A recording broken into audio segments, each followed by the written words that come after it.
Jim saying hi to Shannon. Titsub, hiya, missed these sessions. Missed you too, happy to have you.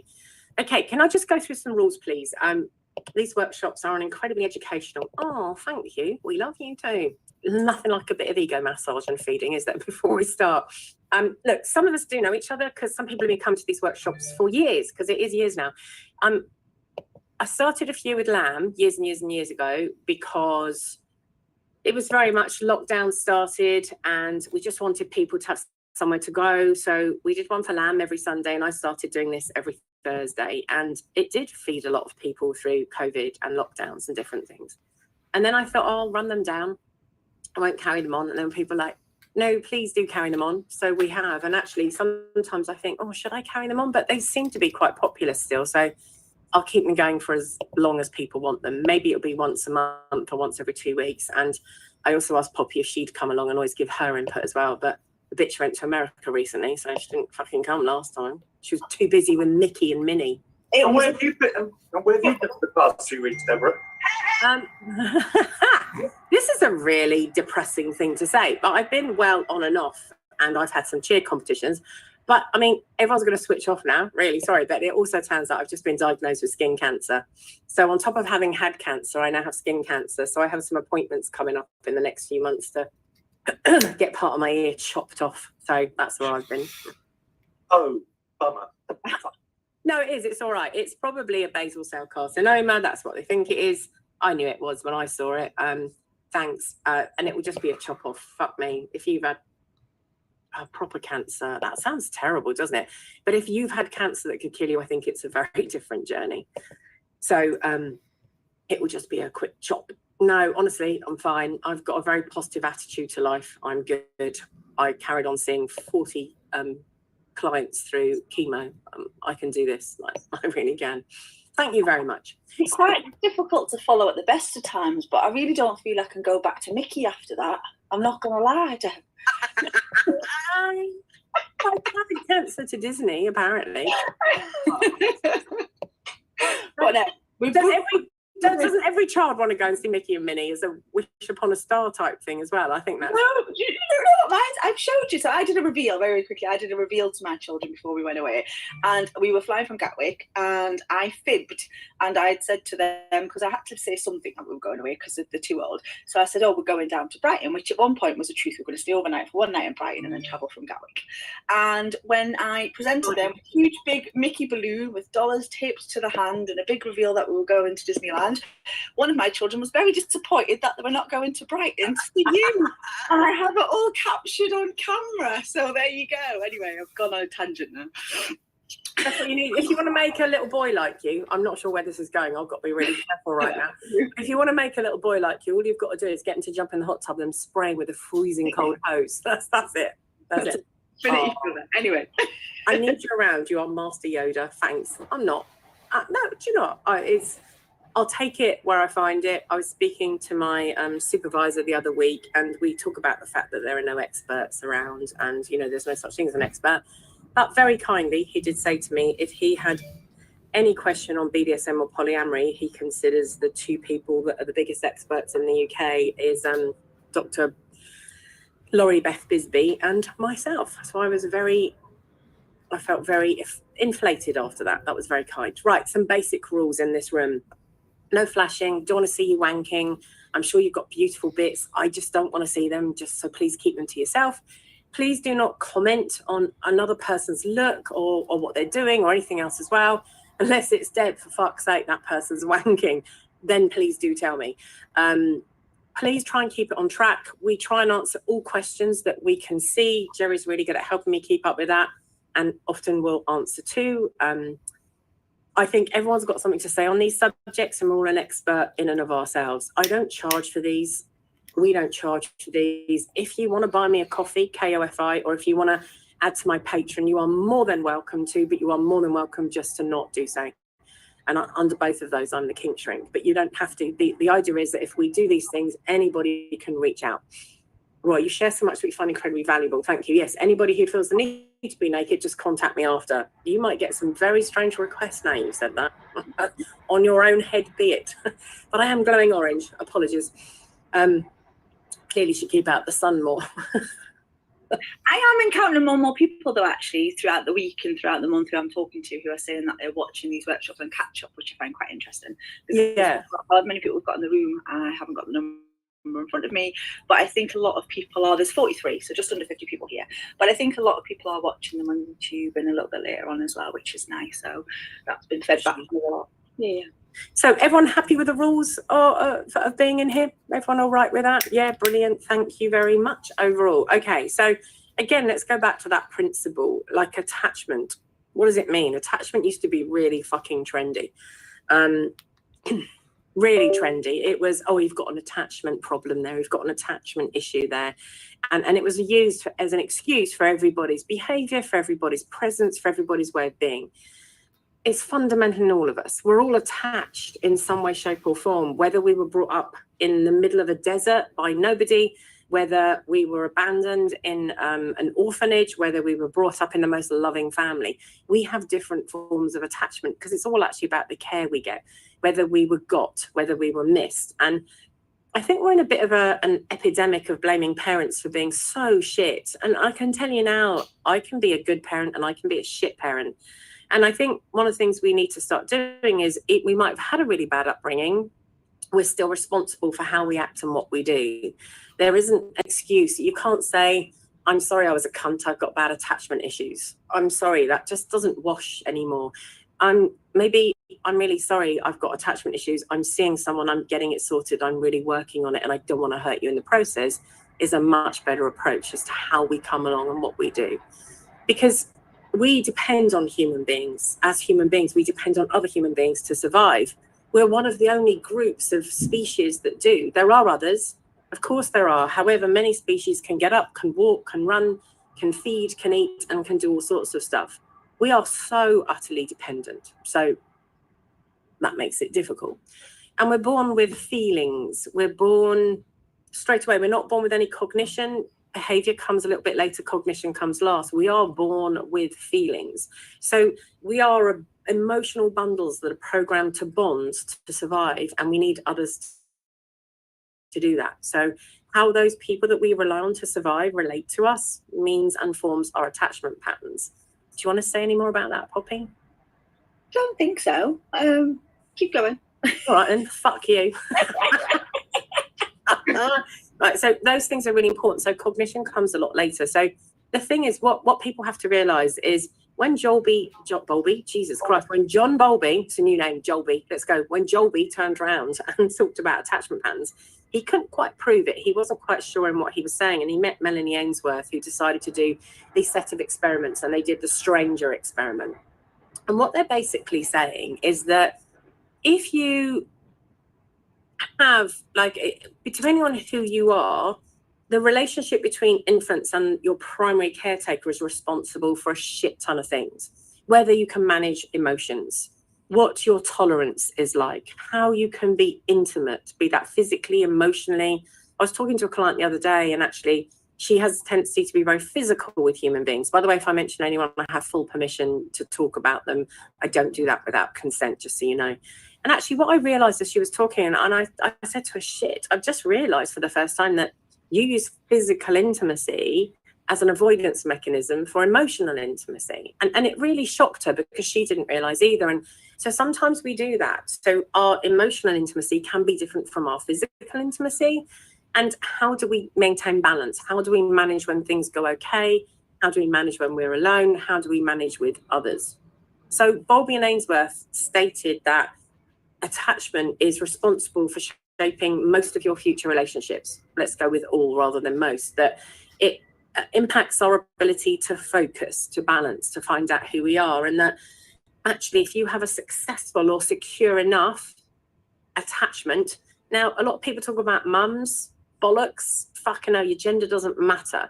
Your attachment pattern doesn't matter. It's as long as you have a human being who got you a little bit, who could relate to your needs. It doesn't have to be mum. It can be dad, it can be auntie, uncle. As long as you've got enough and enough consistency of that, it makes a real difference. So if we feel understood and a parent can accurately interpret what we're feeling or get it good enough, then we we stand a better chance of managing life. So the research actually proves that as we grow up to be adults, attachment will influence how we manage stress, how we tune into our emotions, and how we recognize them and deal with them. So it also creates distress tolerance. It will also show in our communication skills, our body language, and our verbal skills. It will also turn around and dictate how we are playful. And if you like research, I suggest you really look at the Gottman Institute, the Gottmans. They're not great on porn, they're not great on poly, they're fucking great on relationships generally. And we can take a lot of what they say and put it over into most of our relationships. And one of the biggest indicators, because one thing I say about Gottman and his wife actually is their research is some of the best out there on relationships. It is very clearly lineated. It's very specific. And there are all sorts of things that really matter. So the Gottmans are wonderful. And one of their biggest indicators of a successful relationship is, can you be playful? And if you can't be playful with another human being, the likelihood of your relationship deteriorating or failing is incredibly high. So your attachment dictates whether you can be playful. And by playful, I don't mean you lie down on a bench and get a fucking good spanking. That's not what we mean by playful in this context. It is not play. Can you forgive? Can we be accountable? I read earlier on today that manipulation is control without accountability, which I quite liked as a statement. Accountability really matters to me. Jerry takes the piss out of me because I use that word quite a lot. If we can be accountable, we are more likely to be successful in our relationships and say, okay, that's my bad. Although an insecure attachment can be caused by abuse, be that verbal, physical, or sexual, it can also be caused by isolation. It can also be caused by loneliness, and it can also be caused by a lack of attunement from the parent or the parental figures that somebody has. So it shapes our brains, it impacts how we are, and it's our first experience of closeness. And I often say people come into therapy for an unmet need, and sometimes that is attunement.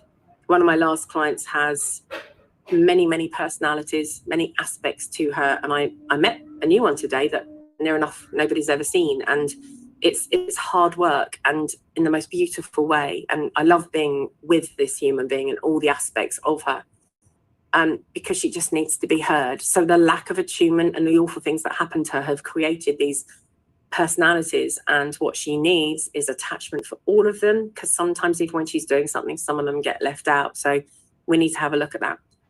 I think consistency as well. Consistency is really important. So we look about, insecure attachment and why we might have an insecure attachment.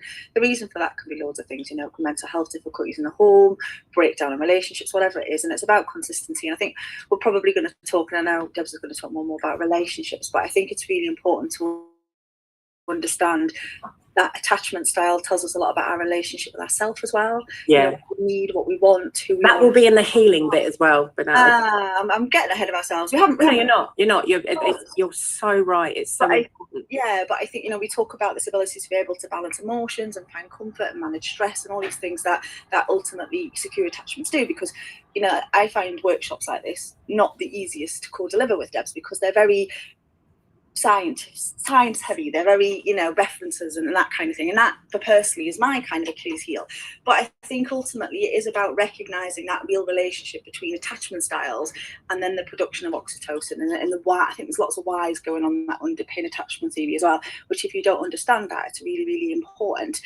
And I'm sure we'll come on to talking about what actually happens between a couple when you have two couples who are securely attached to one another, and physiologically what goes on there. It's really interesting, isn't it? So I was just going on about consistency. So I think that's where I do a lot of relationship work, and I think that's where lots of things fall down. It's about inconsistency. And actually, if you think about BDSM and polyamory, especially BDSM, it's about consistency. If I'm your master and then all of a sudden I'm not, that's really hard. If we play a lot, then all of a sudden we don't, that's hard. If we have sex a lot, then all of a sudden we don't, that's really complex. And if we play and we have this wonderful relationship, but then I meet somebody new and I've got all that new relationship energy going on in the left-hand corner, I'm like, well, what the fuck is wrong with me? And we can have lots of reasons for that. And part of that can be attachment for sure. And consistency really, really matters.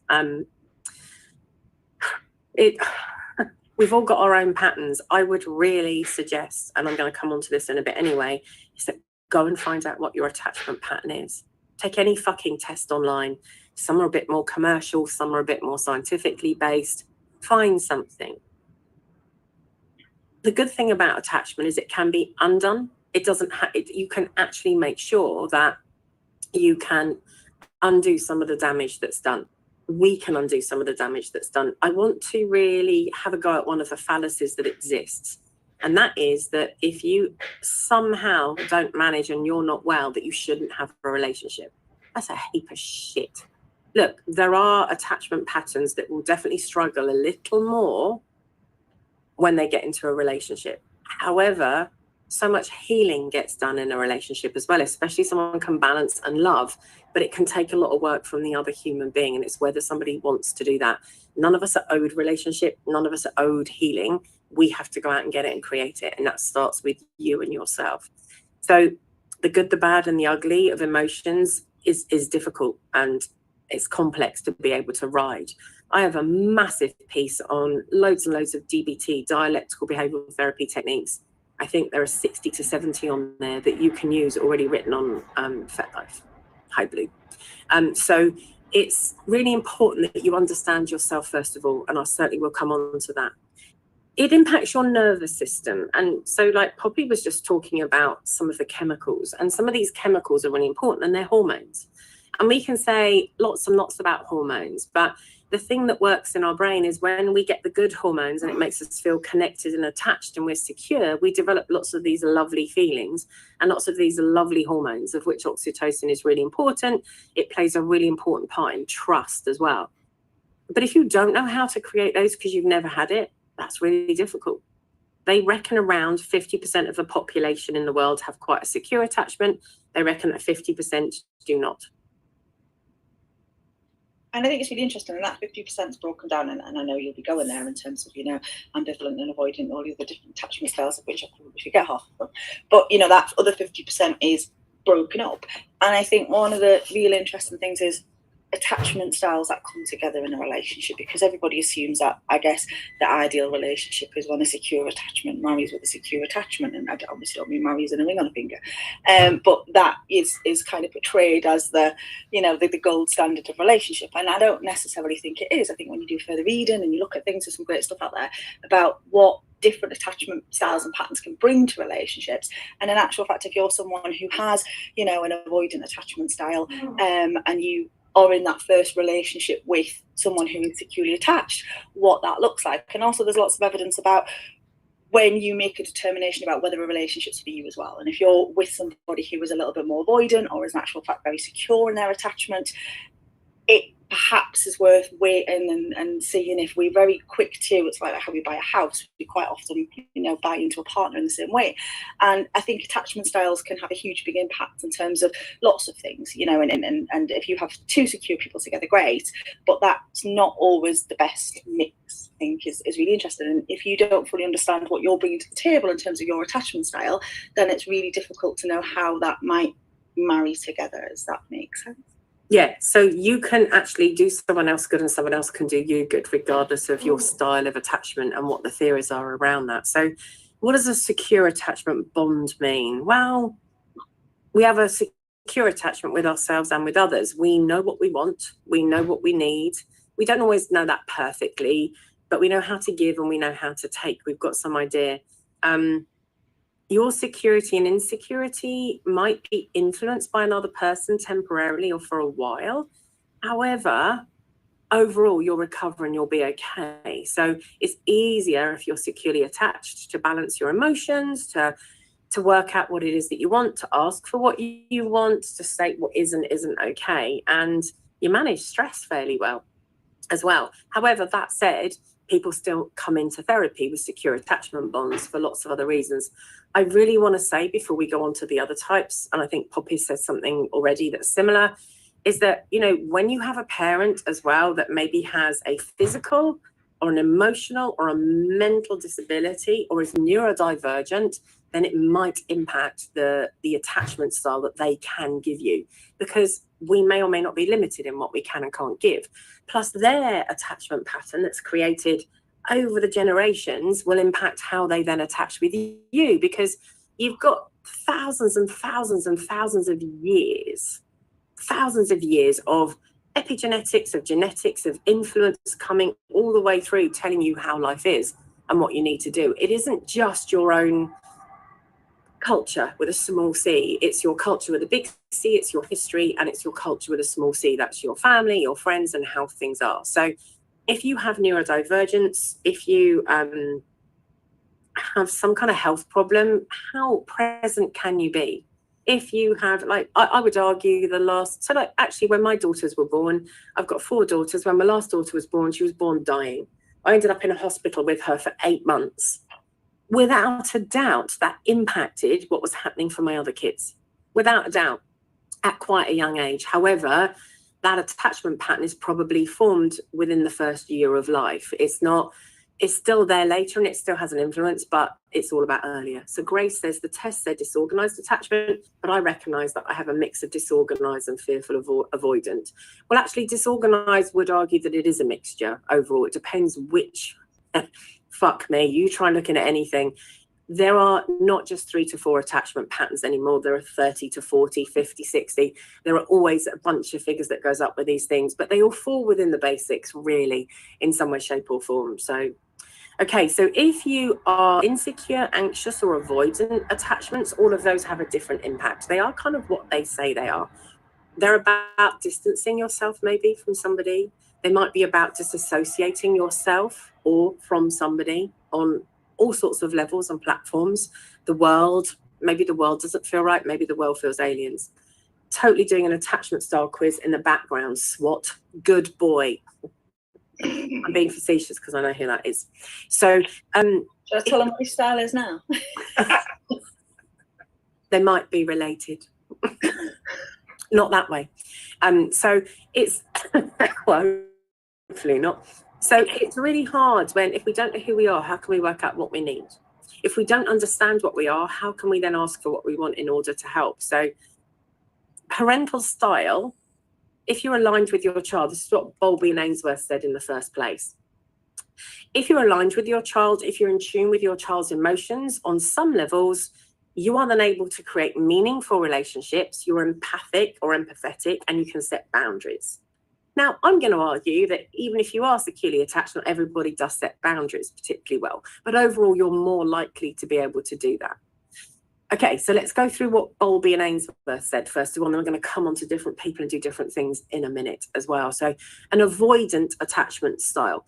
That means that your parents were probably unavailable or rejected quite a lot. So if you have an avoidant attachment style, it probably means that your parents were unavailable or rejecting. Yeah, no, I haven't got time. Go away. No, I'm busy. These are really, what do you want, darling? What do you want for dinner? Okay. Like, we're just not there. We're not present. And I would argue that these are a real problem around us connecting with our children. I was on the beach in Bournemouth 2 weeks ago because I had a cheerleading competition, and I watched this family. You're fucking hell, once you're a therapist, you can't help it, can you? But there was these 3 children playing, and the middle child was clearly really having difficulty, but the little child was burying the very big child in the sand, having a great time. And this middle child didn't know what to do, but mum was just on her phone all the time and just not talking to them and just saying, shut up, sit down, fuck off. She was so aggressive and so not there. And I was like, oh, fucking hell, those poor kids. I really felt it. She was just on her phone in a bikini sunbathing, and she just wasn't there for the kids. Then another friend turned up and their behavior was quite bad. Then another friend turned up and he started to bury. He got the other kid involved and they were having a really good laugh. And the whole thing changed completely. Utterly changed in that moment. And that's something really worth thinking about. So if you're... Go on. And I think it's really interesting. I know we're here all talking about the context of adult relationships, but you can't cover a topic like attachment and not talk about young people and development of young people. And I think, I have 2 and they're very different. They're very differently attached. And I had a little boy who passed away in between my 2.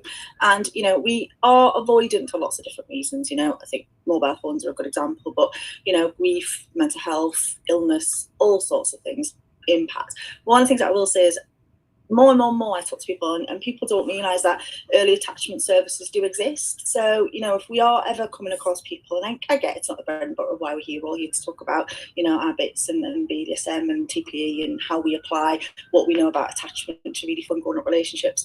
But I guess it's important that we all recognise that, you know, in terms of we can change our attachment styles and our attachment patterns and make our relationships and our sex lives, you know, beneficial. We can really do a lot of work early as well in terms of early attachment services. So, you know, if you do see people who are struggling with young children, with infants, they're in your family, they're in your houses, they're wherever they are, you know, you can get those referrals. I get there's a witness for everything, particularly in the UK.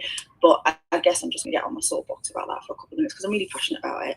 And I think we all know, you know, health visitors, we all know GPs, we all know stuff like that. But none of us, or quite a few of us, don't recognise that bonding and attachment services with young people do exist. They are around. But don't go up to a family on the beach and say, you're fucking your children up, you need to go and see the doctor. Maybe don't do that, you know? Maybe. But, I mean, I was a bit tempted, I have to tell you. Venus says, I feel that I've done a 190 on attachment type. Is that even possible from high attachment to avoidance? Yeah, of course it is. However, they can also be aspects of the same thing. So high attachment in and of itself can be an anxious style. And then you realise that anxiety actually overwhelms you, so you end up pulling away completely. So they might be in the same route, or it could be that they're completely different. And we have a tendency to be like Newton's cradle. I watch it in therapy. Somebody comes in and they're banging this way, which they shouldn't be able to do, clearly, because it's a Newton's cradle. And they bang out this way and go, I'm healed. And you go, no, you're not. You have to come back to the middle somewhere. And we have to learn to do a bit of both. So yes, it's possible. However, can the high attachment and the avoidant be rooted in the same problem? 100%. So it's really worth looking at. So if you've got that parental style where the parent is unavailable or ejecting, as an adult, you're likely to avoid closeness and intimacy. You're likely to avoid emotional connection. You can be distant. You're likely to be a perfectionist. You're likely to be quite critical. You like to be quite rigid. You like to be quite right and quite intolerant of others. Probably. Now, not everybody has all of those symptoms as clearly as that, but overall, what it's going to be a little bit like is, no, not really. Maybe I'll meet you for a play date, not doing those feeling shit, not getting into this, not going to be anywhere near you. However, I would argue that, Jesus Christ, if you join Field or any dating site, that's most people most of the time what they're looking for. A relationship? What's one of those? I would like a situationship, please. And I wonder whether as a society we're moving away from some intimacy and into much more casualness. And I'm curious about what that means for us and where that's going to go.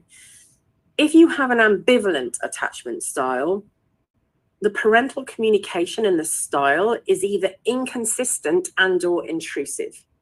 So the two things contradict each other. Oh, quick, it's thunder, come here, you're frightened. It's lightning, get into bed.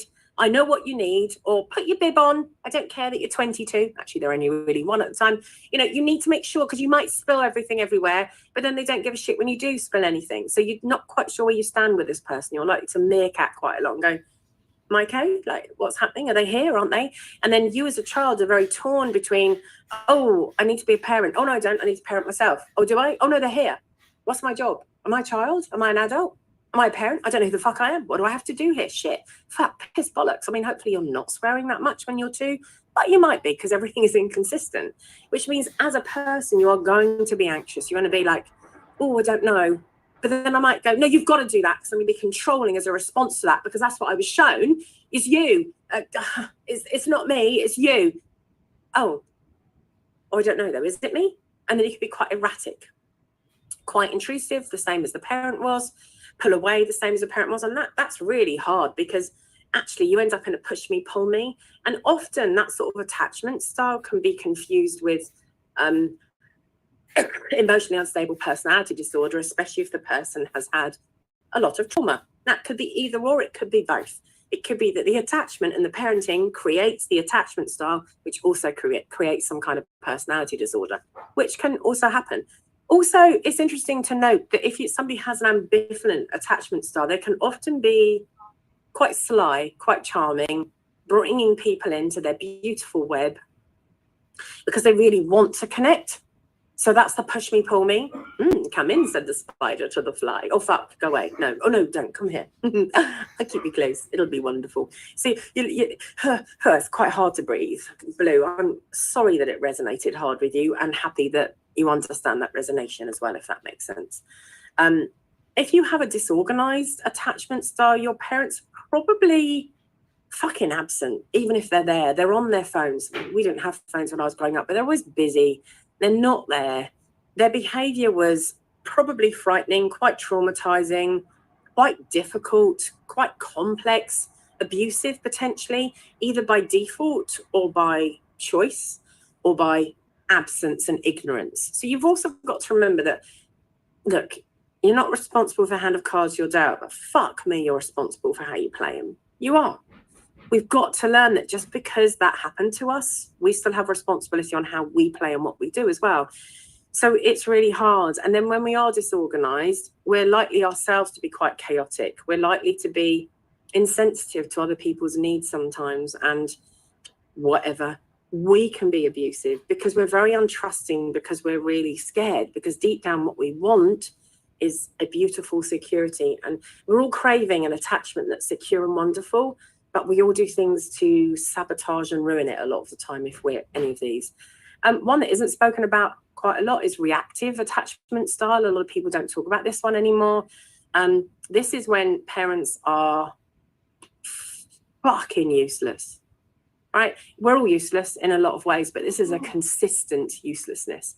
So they are unattached, they don't function themselves, they might have severe issues themselves and be totally unavailable. One of the most beautiful, damaged human beings I've ever met was a woman many, many years ago, and I do mean damaged. Her mum was so damaging that I just, when you said, I just don't think you ever should have had children. Like, her siblings both killed themselves. She had tried many times. She had chronic anorexia, trying to kill herself. And I get it. I get why. She was so beautiful as well, though. It was so sad. And we did a lot of work together. But do you even stand a chance when you've got a parent who's so awful, to the point where she deserted all of her children when they were shit? She was 6 and she was the eldest. They were 6, 5 and 3, I think, at the time. And she deserted them for 6 weeks. And social services, nobody picked them up. This 6-year-old managed to find food and do things and do what she could. Nobody noticed. And when she came back, the mum said she'd come back from the dead, and that she would often do that. And so, there's a lot of damage in that family, and it's really hard to repair that level of damage. So if you have that level of reactive attachment as a person, you are not going to be able to establish a positive relationship. If you do, it's not going to last very long. And often they'll get diagnosed with all sorts of issues and conditions and situations. And it actually can just be there's always something that happened. It's not always a parent's fault. I'm fascinated by social media at the moment. I love reading and watching people like the Attachment Nerd on Instagram. If you want to learn about attachment, she's brilliant. I really like her style. She's also really interesting. She's got young children.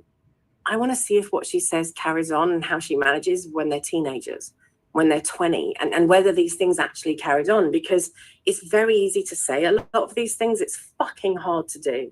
It's really complex to do. So I can't remember the name of the study who did the study either, but there's evidence out there that suggests that people who have a reactive attachment style, I've only ever seen it when I've worked with people who've been part of a cult, actually, who've been brought up in that environment, but there is a far, I think it's like 70% more chance that you'll have a schizoaffective disorder or some kind of psychotic illness if you've been brought up in a reactive environment. Or an extreme or very antisocial personality disorder of some kind. So that goes hand in hand, and it is just that real inability to form any kind of relationship. I have 2 clients who are connected to the Jesus Army. One went in as an adult, one went in as a child, and the impact of cults. When you're an adult, it's less so. When you're a child and you're being brought up in that cult, the influence of that is incredible and incredibly powerful, for good or for bad, and often for bad, sadly. And I would argue that most cults have some form of sexual abuse. So your chance of being securely attached goes down for sure. Look, parents struggle. There's no class. All you've got to do is have a bit of spunk and a bit of an egg to make a child. There's no, there's no fucking lesson. There's no thing to be learnt. it's really hard. And what I'm seeing a lot of nowadays is a lot of parents saying, well, this is a lot harder than I thought. I don't think I want to do this anymore. Do you take this one back? I don't want to be a parent. I can't do this. So it's complex and it's difficult. And we need to help parents. We need to help them help themselves and help their children. And that's quite hard.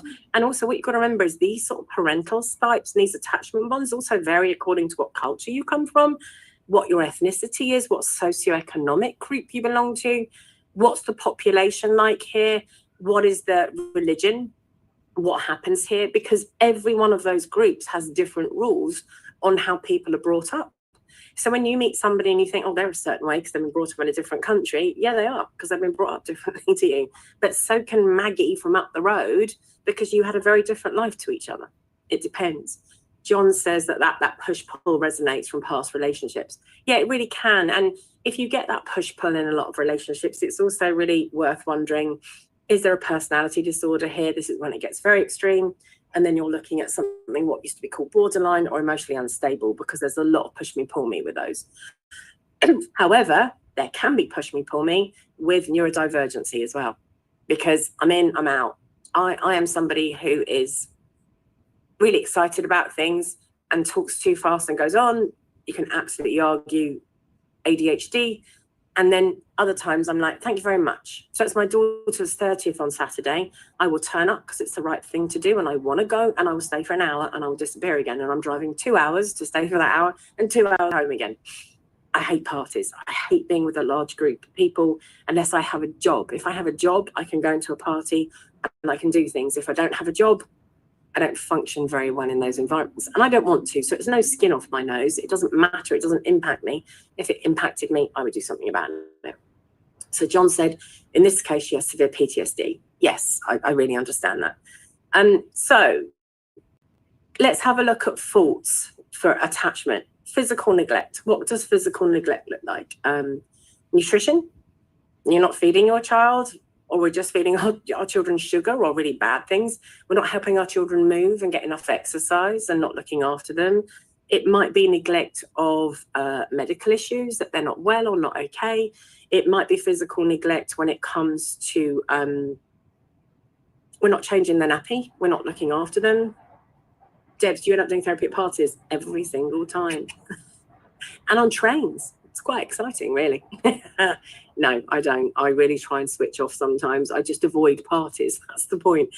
So physical neglect can be in various ways, like not changing nappy, not making sure that someone's got nutrition, not making sure that they've got enough exercise, not looking after them medically, not being clean. Like if a child isn't clean and smells, we have a family here that have been referred to social services again and again and again. And these children who've all been pulled out of school and are homeschooled, and they don't even know what the word centre means, or they can't do basic maths. They just, they're changing through cheer, actually. It's quite interesting to watch, but they don't even know how to wipe their bottoms properly. So they end up smelling quite strongly. So again, they're looking for a different group of people to try and help them with that. And the father's philosophy with this particular group of kids is, if his wife looks a bit down, I know what you need. He said, you need another baby. So they just go and have another baby all the time. So, it's really important that physical neglect is really serious. Emotional neglect is different to emotional abuse. Sometimes neglect by default can become abusive, and sometimes abuse and toxicity is from an abuser. So they vary. So that can be no attention being paid, no attention to their needs. It can be verbal abuse. It can be emotional abuse. It can be piss taking. What we think is banter can be really harmful to someone else, but this is very serious stuff. It's much more about fucking shut up, I'll give you something to cry about. Those sort of comments that we've all heard, but it's about the consistency of those. So it can be verbal, but it's normally around emotions, or it's just complete ignorance around a child as well. So that can happen too. Physical or sexual abuse, clearly physical as in causing injury, causing accidents. Again, you could argue that physical abuse is also not giving a child a shower. You could argue that that's there too. And sexual abuse is clearly what it is. Separation. I once met somebody who had some serious issues. Just, again, another gorgeous human being. However, had, I think it was something like 15 caretakers in the first year of his life. 15 different family members and different caretakers. There is no consistency in that pattern, as Poppy just said. And that could be due to illness, that could be due to death, that can be due to divorce, that can be due to adoption, all sorts of different things that happen. Did you know if you are adopted and you go and see a therapist, they must have done training in the UK under the adoption agencies. If they haven't done agency adoption learning or some kind of certificate with them, they're not supposed to see you, or they just can't mention the adoption. So adoption is a very specialist area. And again, attachment is interesting around adoption. Frequent moves. If you've got somebody who's in an orphanage or in the care system, or actually even when you've got things like the army or the navy or the armed forces in any way, shape or form, although they might have quite a secure attachment in the family, there could be enough disruption of getting to a different school every 3 to 4, 5, 6 months or every year that causes disruption. Or if ill children as well, sick children spend a lot of time in hospital. Yeah, really terrible, isn't it? Or kids that are taken out homeschooled at the moment. There's nothing wrong with homeschooling. However, how do we have that consistency of learning from different people? I know kids who are homeschooled where their parents aren't actually at home. I know of a 10-year-old who her mum goes out to work from 9 in the morning till 2 in the afternoon, and the kid is just left alone from 9 till 2 every day. I'm not going to argue that that's homeschooling. So that's quite interesting. So, and it could be foster care, it can be it can be illness of the child and or of the parent, the caregivers in some way, shape or form. Traumatic experiences. Now, traumatic experiences vary. They can either be a bomb going off or a war or something really horrific, but they can also be a drip, drip, drip of just any of those forms of abuse that we're talking about above. So they're quite different between CPTSD and PTSD. PTSD is normally related to a one-off, a big incident. CPTSD is normally related to a consistent drip, drip, drip, drip of abuse. It can also be down to the parents' wellness, if their mental health isn't okay, if their physical health isn't okay, but their mental health comes into that as well. That makes a real difference. If you have a parent who is addicted to any form of substance, how can they create secure attachment? Their first attachment is to alcohol or drugs. It ain't to the kid.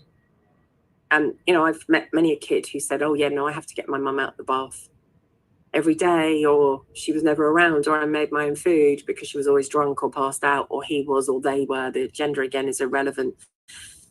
A lot of people blame young parents, but of course, young parents find it pretty hard. They have to grow up pretty quickly. So we have to look at that. But actually, a very, very geriatric parent won't have the energy either. So both ends of the spectrum, that can make a difference. The recession, I'm really interested to see what happens a generation from now. The amount of and COVID. that I'm working with, and you've got parents who are working, both parents working 50, 60 plus hours a week, to make sure that they are adequate parents, that their children's basic needs are met. However, when you look at attachment and what it's done for attachment styles and patterns within that family, it's sad, isn't it? It's a time bomb. It's interesting. And do you know what? I'd also argue as well, the fucking internet is to blame. There are so many trendy styles of parenting of you must parent this way, you must parent that way, you've got to do this. No, I don't do that. Well, I don't do that. Well, you do that. We have to do that, which is actually also some quite interesting social narcissism going on there as well, and cultural narcissism, which I think is on the increase more than ever has been. My community is right. This is the way you do things. We see it in poly and we see it in monogamy. I'm poly, this is the right way to do it. You're not doing it the right way. Well, I'm monogamous, pleased to meet you, and I think I'm doing it the right way and you should do it my way. Both are fucking wrong. Both are wrong and both are right. I'm really glad you're both having a fucking great time. Don't preach at anyone else how to do it. So again, though, if we are consistent, if we're not consistent, even in our approach or techniques that we use, the child doesn't know whether they're coming or going. And that's hard. That's really hard. And I have a writing on this on FetLife that you can have a look at. So you can see what it's like, so you can have a quick read of it if you want to, if you follow me on FetLife. If you don't, what the fuck are you doing here, you bastards? But that's fine as well. That's a joke. I'm really sarcastic, so please take me for that. So do adult relationships work in the same way as children in this aspect? Well, the first piece of research was done in the 1990s around this. That's quite interesting. It's quite a big gap. But what they found is they asked some people some questions, some adults some questions, and said, how do you deal with this sort of thing? And it does show that the same attachment patterns in children also replay in adults. So there's quite a strong stability. We can influence, like if a child has a really positive teacher or a positive something in their lives, that can make a difference. But overall, we tend to then have a very similar pattern. So it'd be interesting as to where those patterns go. Those relationship styles, our attachment styles, also dictate often how we break up with somebody. They do. And I meant to write about this and I still haven't done it yet. So if you have that whole secure, anxious, fearful, avoidant, dismissive, avoidant, disorganized, there's lots and lots of different titles for lots of these things, because they're part of our way of being, because they're part of our makeup, they also dictate how we're going to break up from somebody, which is quite interesting. So because it dictates how intimate we are and what that means. So if you're secure, you are much more likely to have a breakup as an opportunity to understand what happened. Now, it doesn't mean you're going to be happy. Like, you're still going to end up sobbing by the dishwasher and thinking fucking life is over and you hate yourself and things aren't going well for a while. But you tend to come around from that fairly quickly, reasonably. Too quickly. Speaking to a client today and they said, why don't I feel okay about this yet? Fucking hell, I'm so fucked up over it. And I said, it's been 3 weeks. Like, we do expect speed to happen nowadays. Like, I should be over it by now. Grief takes 2 years, really, when you think about it, at least. Although the DSM-5 would agree with me on that. They've shortened it, but that's probably to do with work. So, of course, we're going to grieve in that process. Breakups are hard and they hurt. However, because you're in tune with what you're feeling, you're less likely to spiral out of control. Because you feel it more, you have better ways of self-soothing and looking after yourself. And then you can leave the discomfort and the harder stuff out the way for yourself. Also, just because I'm not with someone doesn't mean I'm not worthy. I'm fine being alone. Some people are really difficult, find it really difficult to be alone. But some people are also really lonely in a relationship as well. We tend to turn around and say that a couple is the goal, or a throuple or a four or whatever. That's the goal. That's the only thing I should have. Whereas actually, we often then see the single person at the bottom. Nah, don't work that way. It just doesn't. And it's what step you want to be on. It's where you're comfortable with. It's what you can live with. But if you base your whole worthiness and okayness on being with somebody else, then that person will end up doing a lot of nasty things or not so nice things because you base your whole worthiness on it, because you'll put up with a shit ton of shit. Whereas if also what you put up with is really interesting as well. So yeah. There's a recent study, I can't remember the name of the person, I think it's got love in it. Love Harm, maybe, and that's in relation to workplace. So basically, there was a study in terms of workplace attachments and attachments of teams and groups of individuals, which I'm really interested in at the moment. I'm writing something about leadership, and essentially the study, they thought they were being looked at in relation to something else, which is often the case. And what was actually happening was they were looking at computers and they made the computers smoke. So the study was all about how they responded to that, but it looked at the attachment style of the person, and they've done lots of attachments study questions earlier on, and it was about the attachment styles of the people versus the reactions to when the computer essentially exploded. But I guess the interesting thing is in relation to how we respond to threat and what we look like within a relationship when there's any kind of threat, when we've talked about self-soothing, we've kind of touched on that compassion model of threat, response and soothing. And I guess it's how we behave essentially within any relationship, and what will be our default, what will be our internal script, what will be our coping, what will be our methods of managing within that relationship, really are not solely pinned upon our attachment style, but attachment style will have a huge part to play in that. And I think that's really important to understand. We talk about recognizing each other's love languages and all those other things that we say all the time, but when we look about attachment, we look at it in terms of how we are in and of ourselves because of the way that we were parented or the way that we were raised and the attachment styles that we had growing up. And there's a lot of pressure, I think, as a parent when you think of attach. Oh my God, a little bit of knowledge is a terrifying thing. Attachment is this thing that I think you instill in children, and you can't undo that damage. Whereas the reality is, I think it's far different than that. I think our attachment styles do shift with every long-term relationship we have, with every huge adverse life event that we have, if we're bereaved, if we're whatever.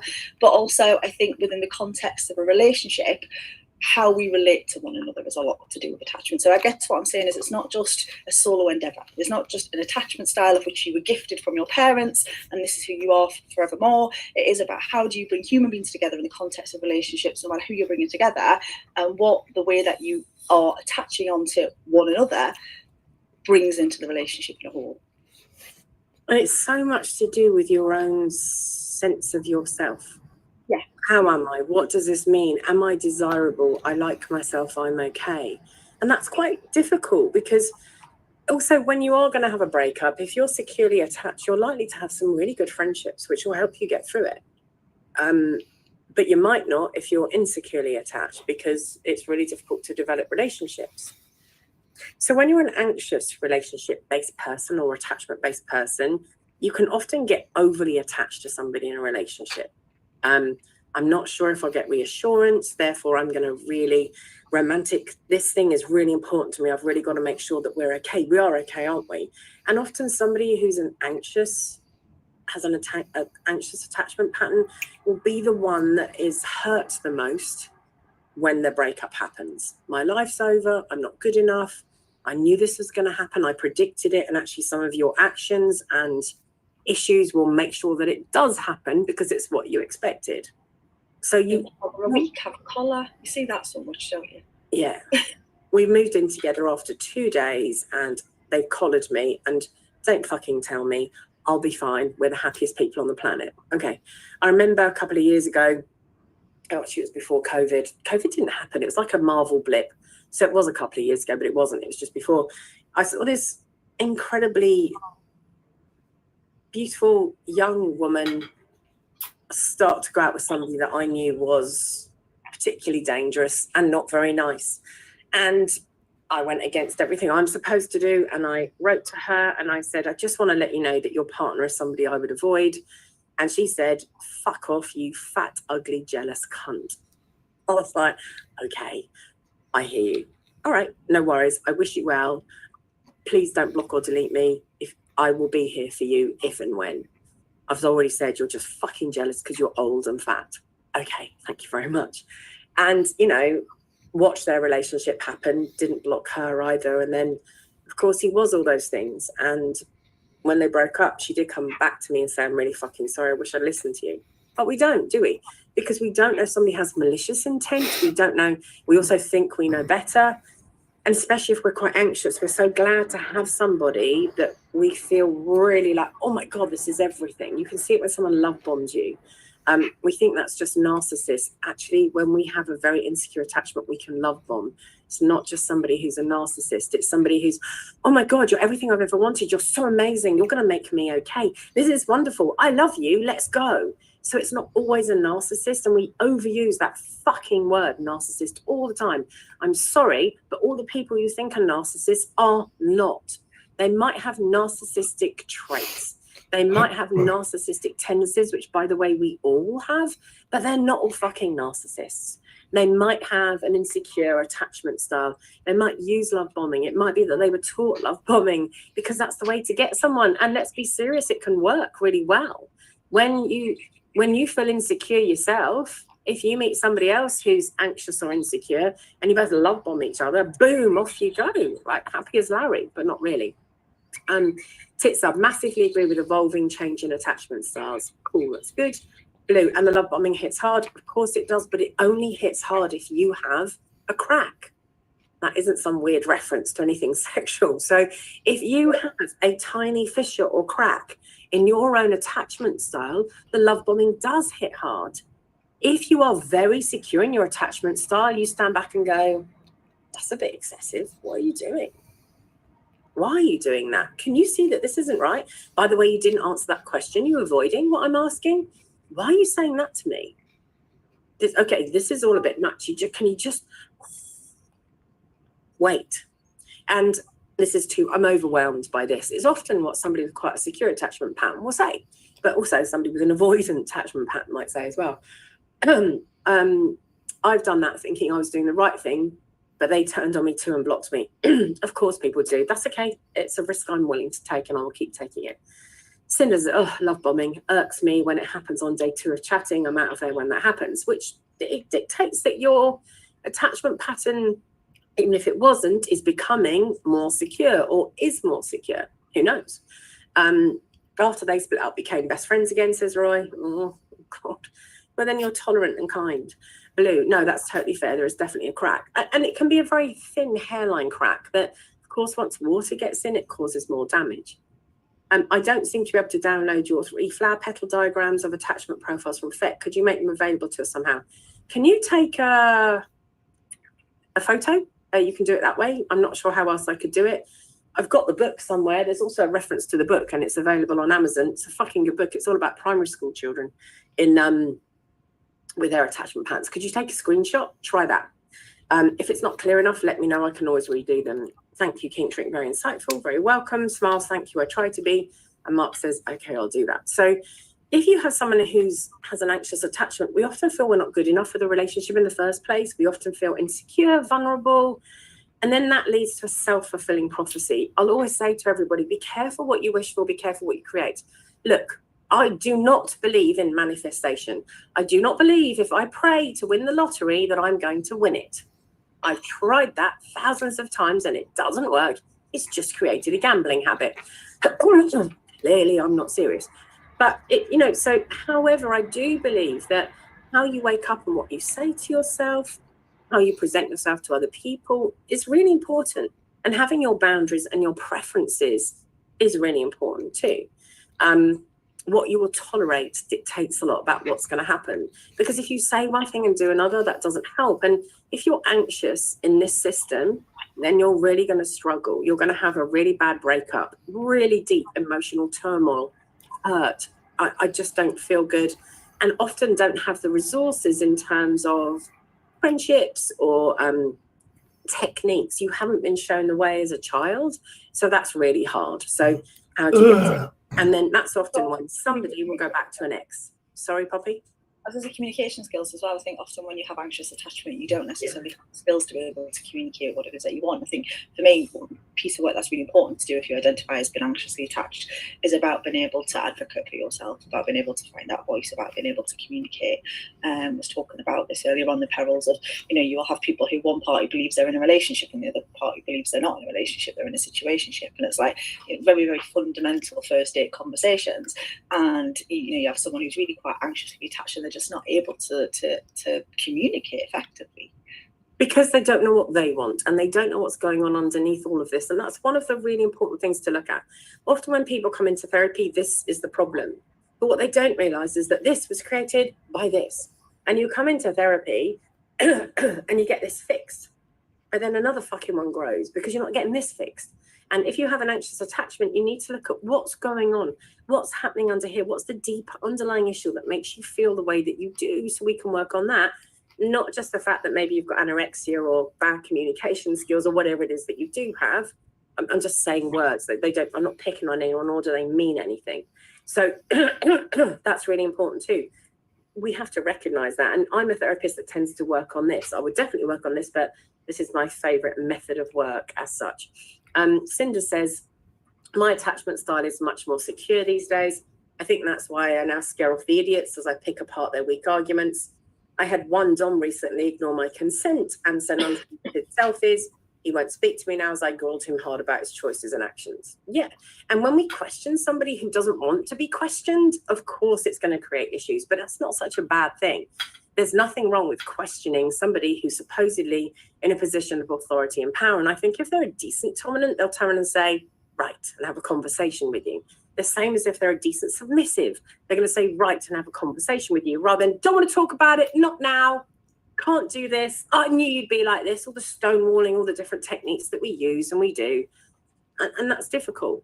If you are a dismissive, avoidant type style, if your parents are rarely present, as I said earlier, you can feel that you are predetermined to live life alone, that you're fine alone. I don't suppress, I suppress all my emotions. I don't let any of them out. I'm very good at staying within myself. So, I'm not, yes, of course I'm intimate. Of course I love you.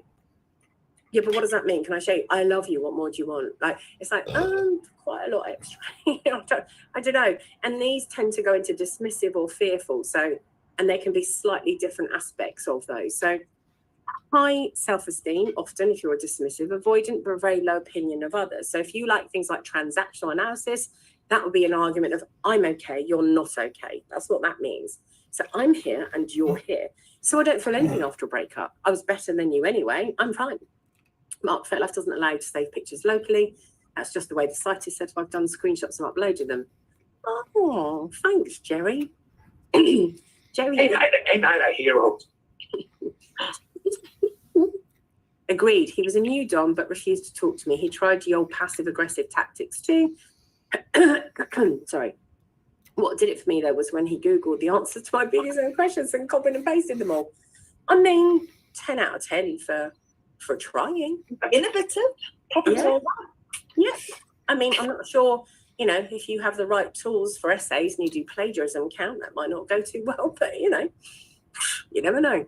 So if you've got that dismissive avoidant, I'm okay, you're not okay, we pretend that we don't care. But that's just an avoidance mechanism of all uncomfortable, hurtful, nasty feelings, because that's all we learned. So I'm fine now. So what I've done is I've taken up, I've taken up a new hobby. I've started jumping out of airplanes and I'm completely okay. Don't worry about me. I'm also doing some chefing and I'm just cooking. And, you know, I've made 3 new friends and I've joined 4 clubs. You're like, oh, fuck. Okay. Because intimacy isn't independence. Therefore, I'm going to avoid that because independence is what I need. So I'm fine. And they're very rational about it. However, those fucking cunts that are feelings catch up with you and do impact you and do hurt you. Of course they do, because they're fucking there. No matter how much you bury and bury and bury, look, it might take years for them to catch up with you, but eventually they do. And sometimes you put away so many suitcases or boxes, you can't close the fucking cupboard door when you reach 40 or 50 or even 20 sometimes. You're like, oh shit, I'm not going to fit in there anymore. Poof, all the boxes come out, all open up. You're like, I don't know what's happening now. So the more avoidant someone is of feeling in my therapy room, it might take some time, but the more likely we are to go to feeling. We have to watch out in therapy that we don't go. That could be a trapdoor sometimes. There's Paul Ware's theory on trapdoor systems, where we look at behaviors, thoughts, and feelings. People have one thing they're very comfortable starting with, and we just have to do it. So let's just see how it goes. I just did the test Kinship recommended on the web research one. Is that on my writing? I came out secure attachment. Yay!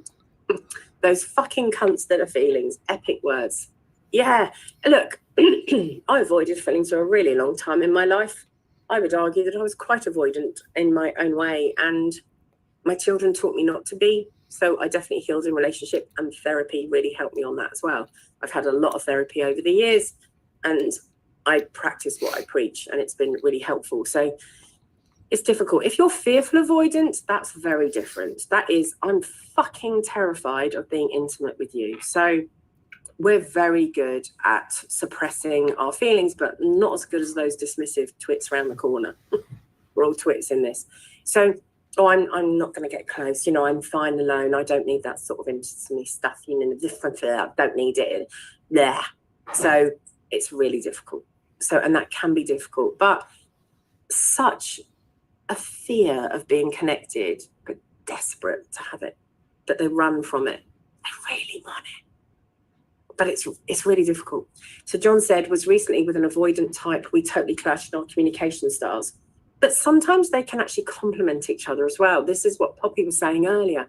So sometimes you can get someone who's anxious with somebody who's secure, or someone who's avoidant with somebody who's secure, or somebody who is fearful, and actually there was somebody else who's fearful, but they're so tentative. They kind of say, well, one of us has got to do something, and actually it can force some form of communication. Not always, and it doesn't always work out. So favorite work to do out of all the work that I do is working with couples where you have very different attachment styles, and those sessions where they learn to communicate with one another. So what you end up doing is they start to, you close that gap, don't you, in terms of their perception, understanding their perception, understanding, and they start sharing this.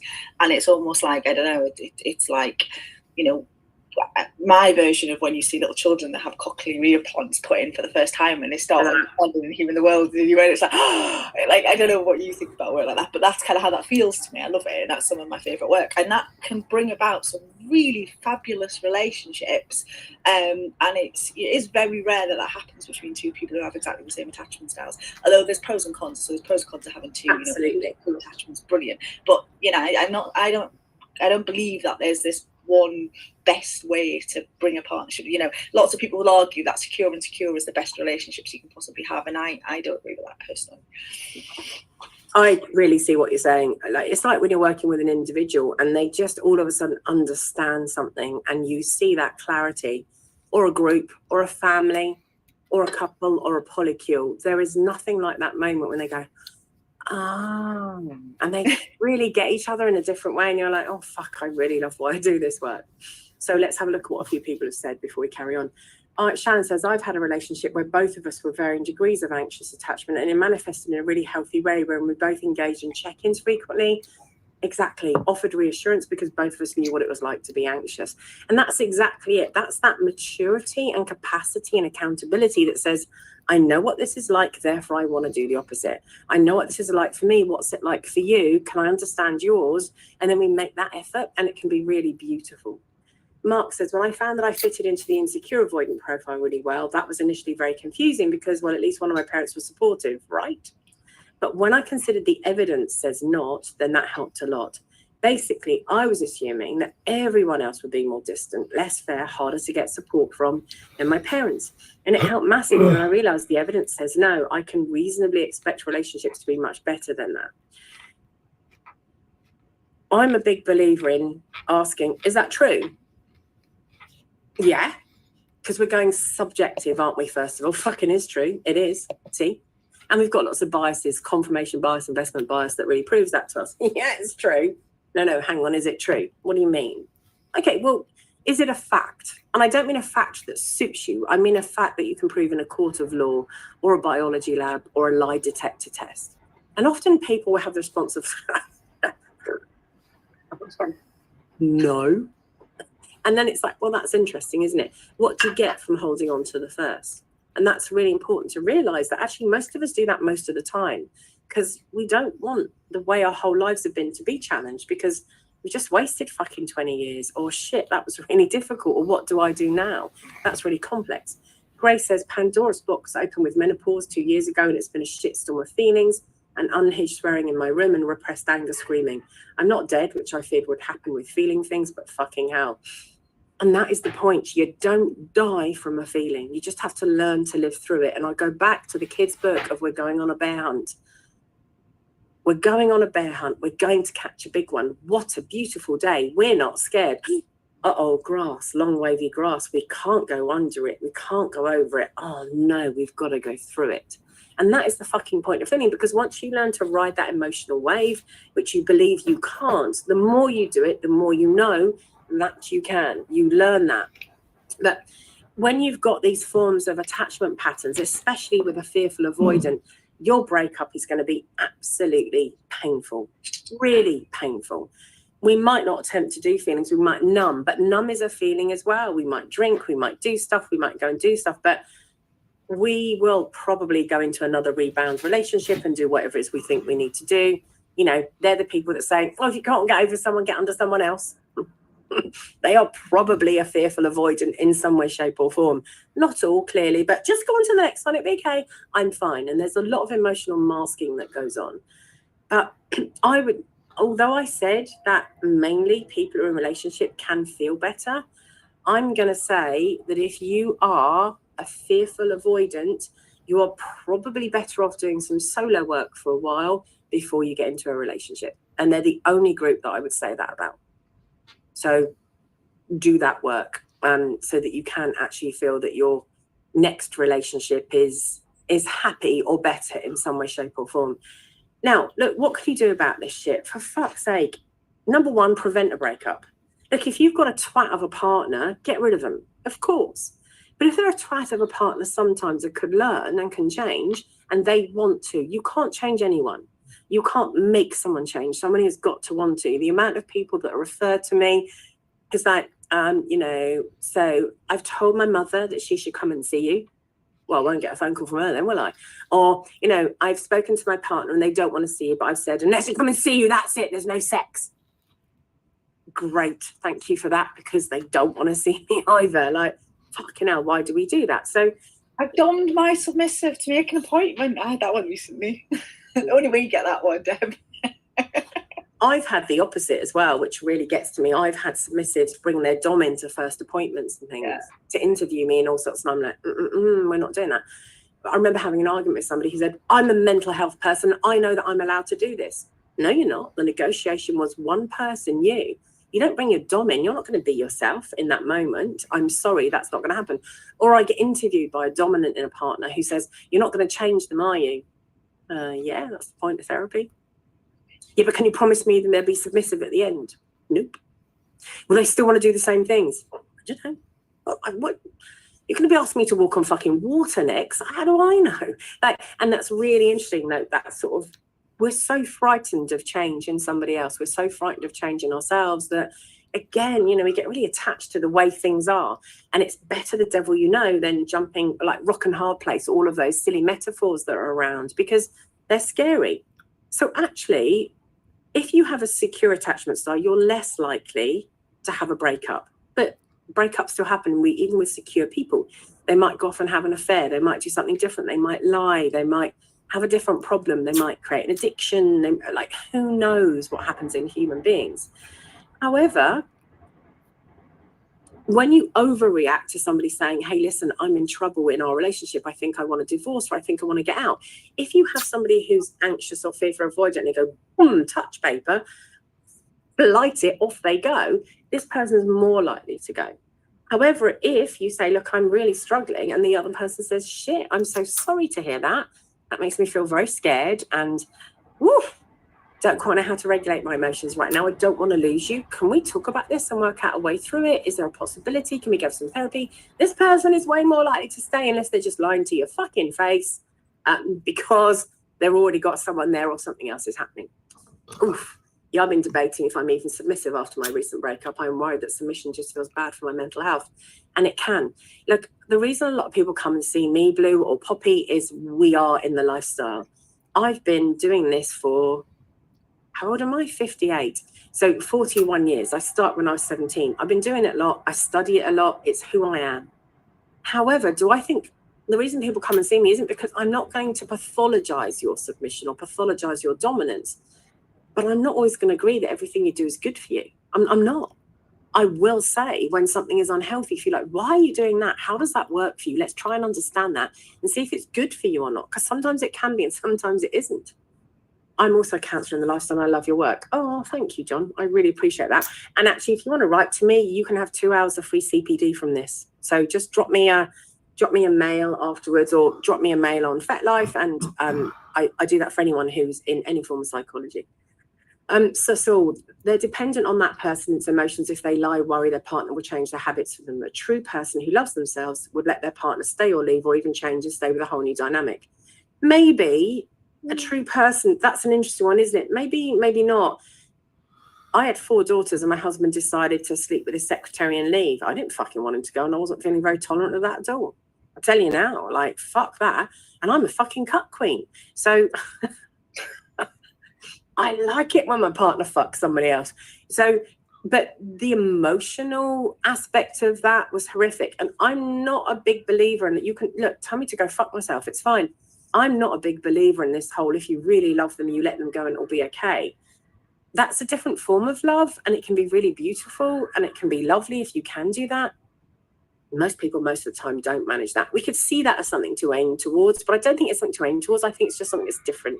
What do you think, Poppy? I agree. I think all of this is about contracting, and ultimately, you know, if I have a contract with somebody, my expectations at the beginning of a relationship is that they're, you know, male and dominant. Let's pick some obvious ones, for example. And then 5 years down the line, they want to be female and switch. I'm going to have a problem with that. I'm going to hold my hands up. It's going to be really, really difficult. And would it be the end of a relationship? Would it not be the end of a relationship? I don't know. I genuinely don't think anybody can answer that until they've been through that situation. But I don't prescribe to this idea that, you know, if you love someone or you love yourselves, you will be able to, you know, deal with significant changes. I think, you know, how we deal with flux throughout relationships is really, really important. That's what we're talking about here, isn't it? But I don't necessarily think that every relationship can weather every storm, and nor should it, frankly. I think it's hard and complex, and it's a big ask, and it depends what else is going on. I had 4 daughters under the age of 6 when I found out about my husband. One was in hospital every week because she was born dying and had 5 loads of major surgery. And she was only 8 months old. Like, fuck me. I'm not going to let him go and think everything's okay, because there's so much need in that moment for me to try and look after 4 children and manage. And then when he cuts off all the money and thinks that that's all fine, I'm going to find that really hard, no matter how much I love. The betrayal can outweigh. And I think we have to think about that sometimes. And I also think it's about how much compromise we're prepared to accept. I think compromise is really important. Compromise is massive in any relationship, you know, any kind of trust and attachment. You talked about it earlier on in the week, didn't you? And I think, you know, that is going to differ. We're all going to have varying degrees of, but I do think we live in a society where we're expected to martyr ourselves to love. We're expected to martyr ourselves to motherhood, is the one that I live under the influence of at the moment. You know, and I don't necessarily believe that. I think there is a degree of compromise for which it is unhealthy too. And that doesn't mean that you can, you know, you can escape from that. Back to that analogy that you were saying, how many of us would give children back to the dog's home if that was an option? I'm joking, obviously, but you know, there are some compromises that we have to make. You know, we don't know when we give birth whether we're going to have, you know, somebody with lifelong disabilities we've got to care for or not. That's hard. That's really, really tough. However, sometimes we do get a choice about the degree of compromise that we welcome into our lives, and I think that's okay. You know, I think, for me, anything like that, I would be working through in therapy with somebody. I wouldn't be making those decisions unilaterally. I wouldn't be making them when I was depressed. I won't be making them when we're arguing. But I think it's fine to say, look, I need to sit down and think about whether I can accept this degree of compromise. Yeah, because it matters, because what we want matters, and it depends what we signed up for, and it just depends. So you said numb is a feeling, emotionally hibernating through threatening events is an emotional response.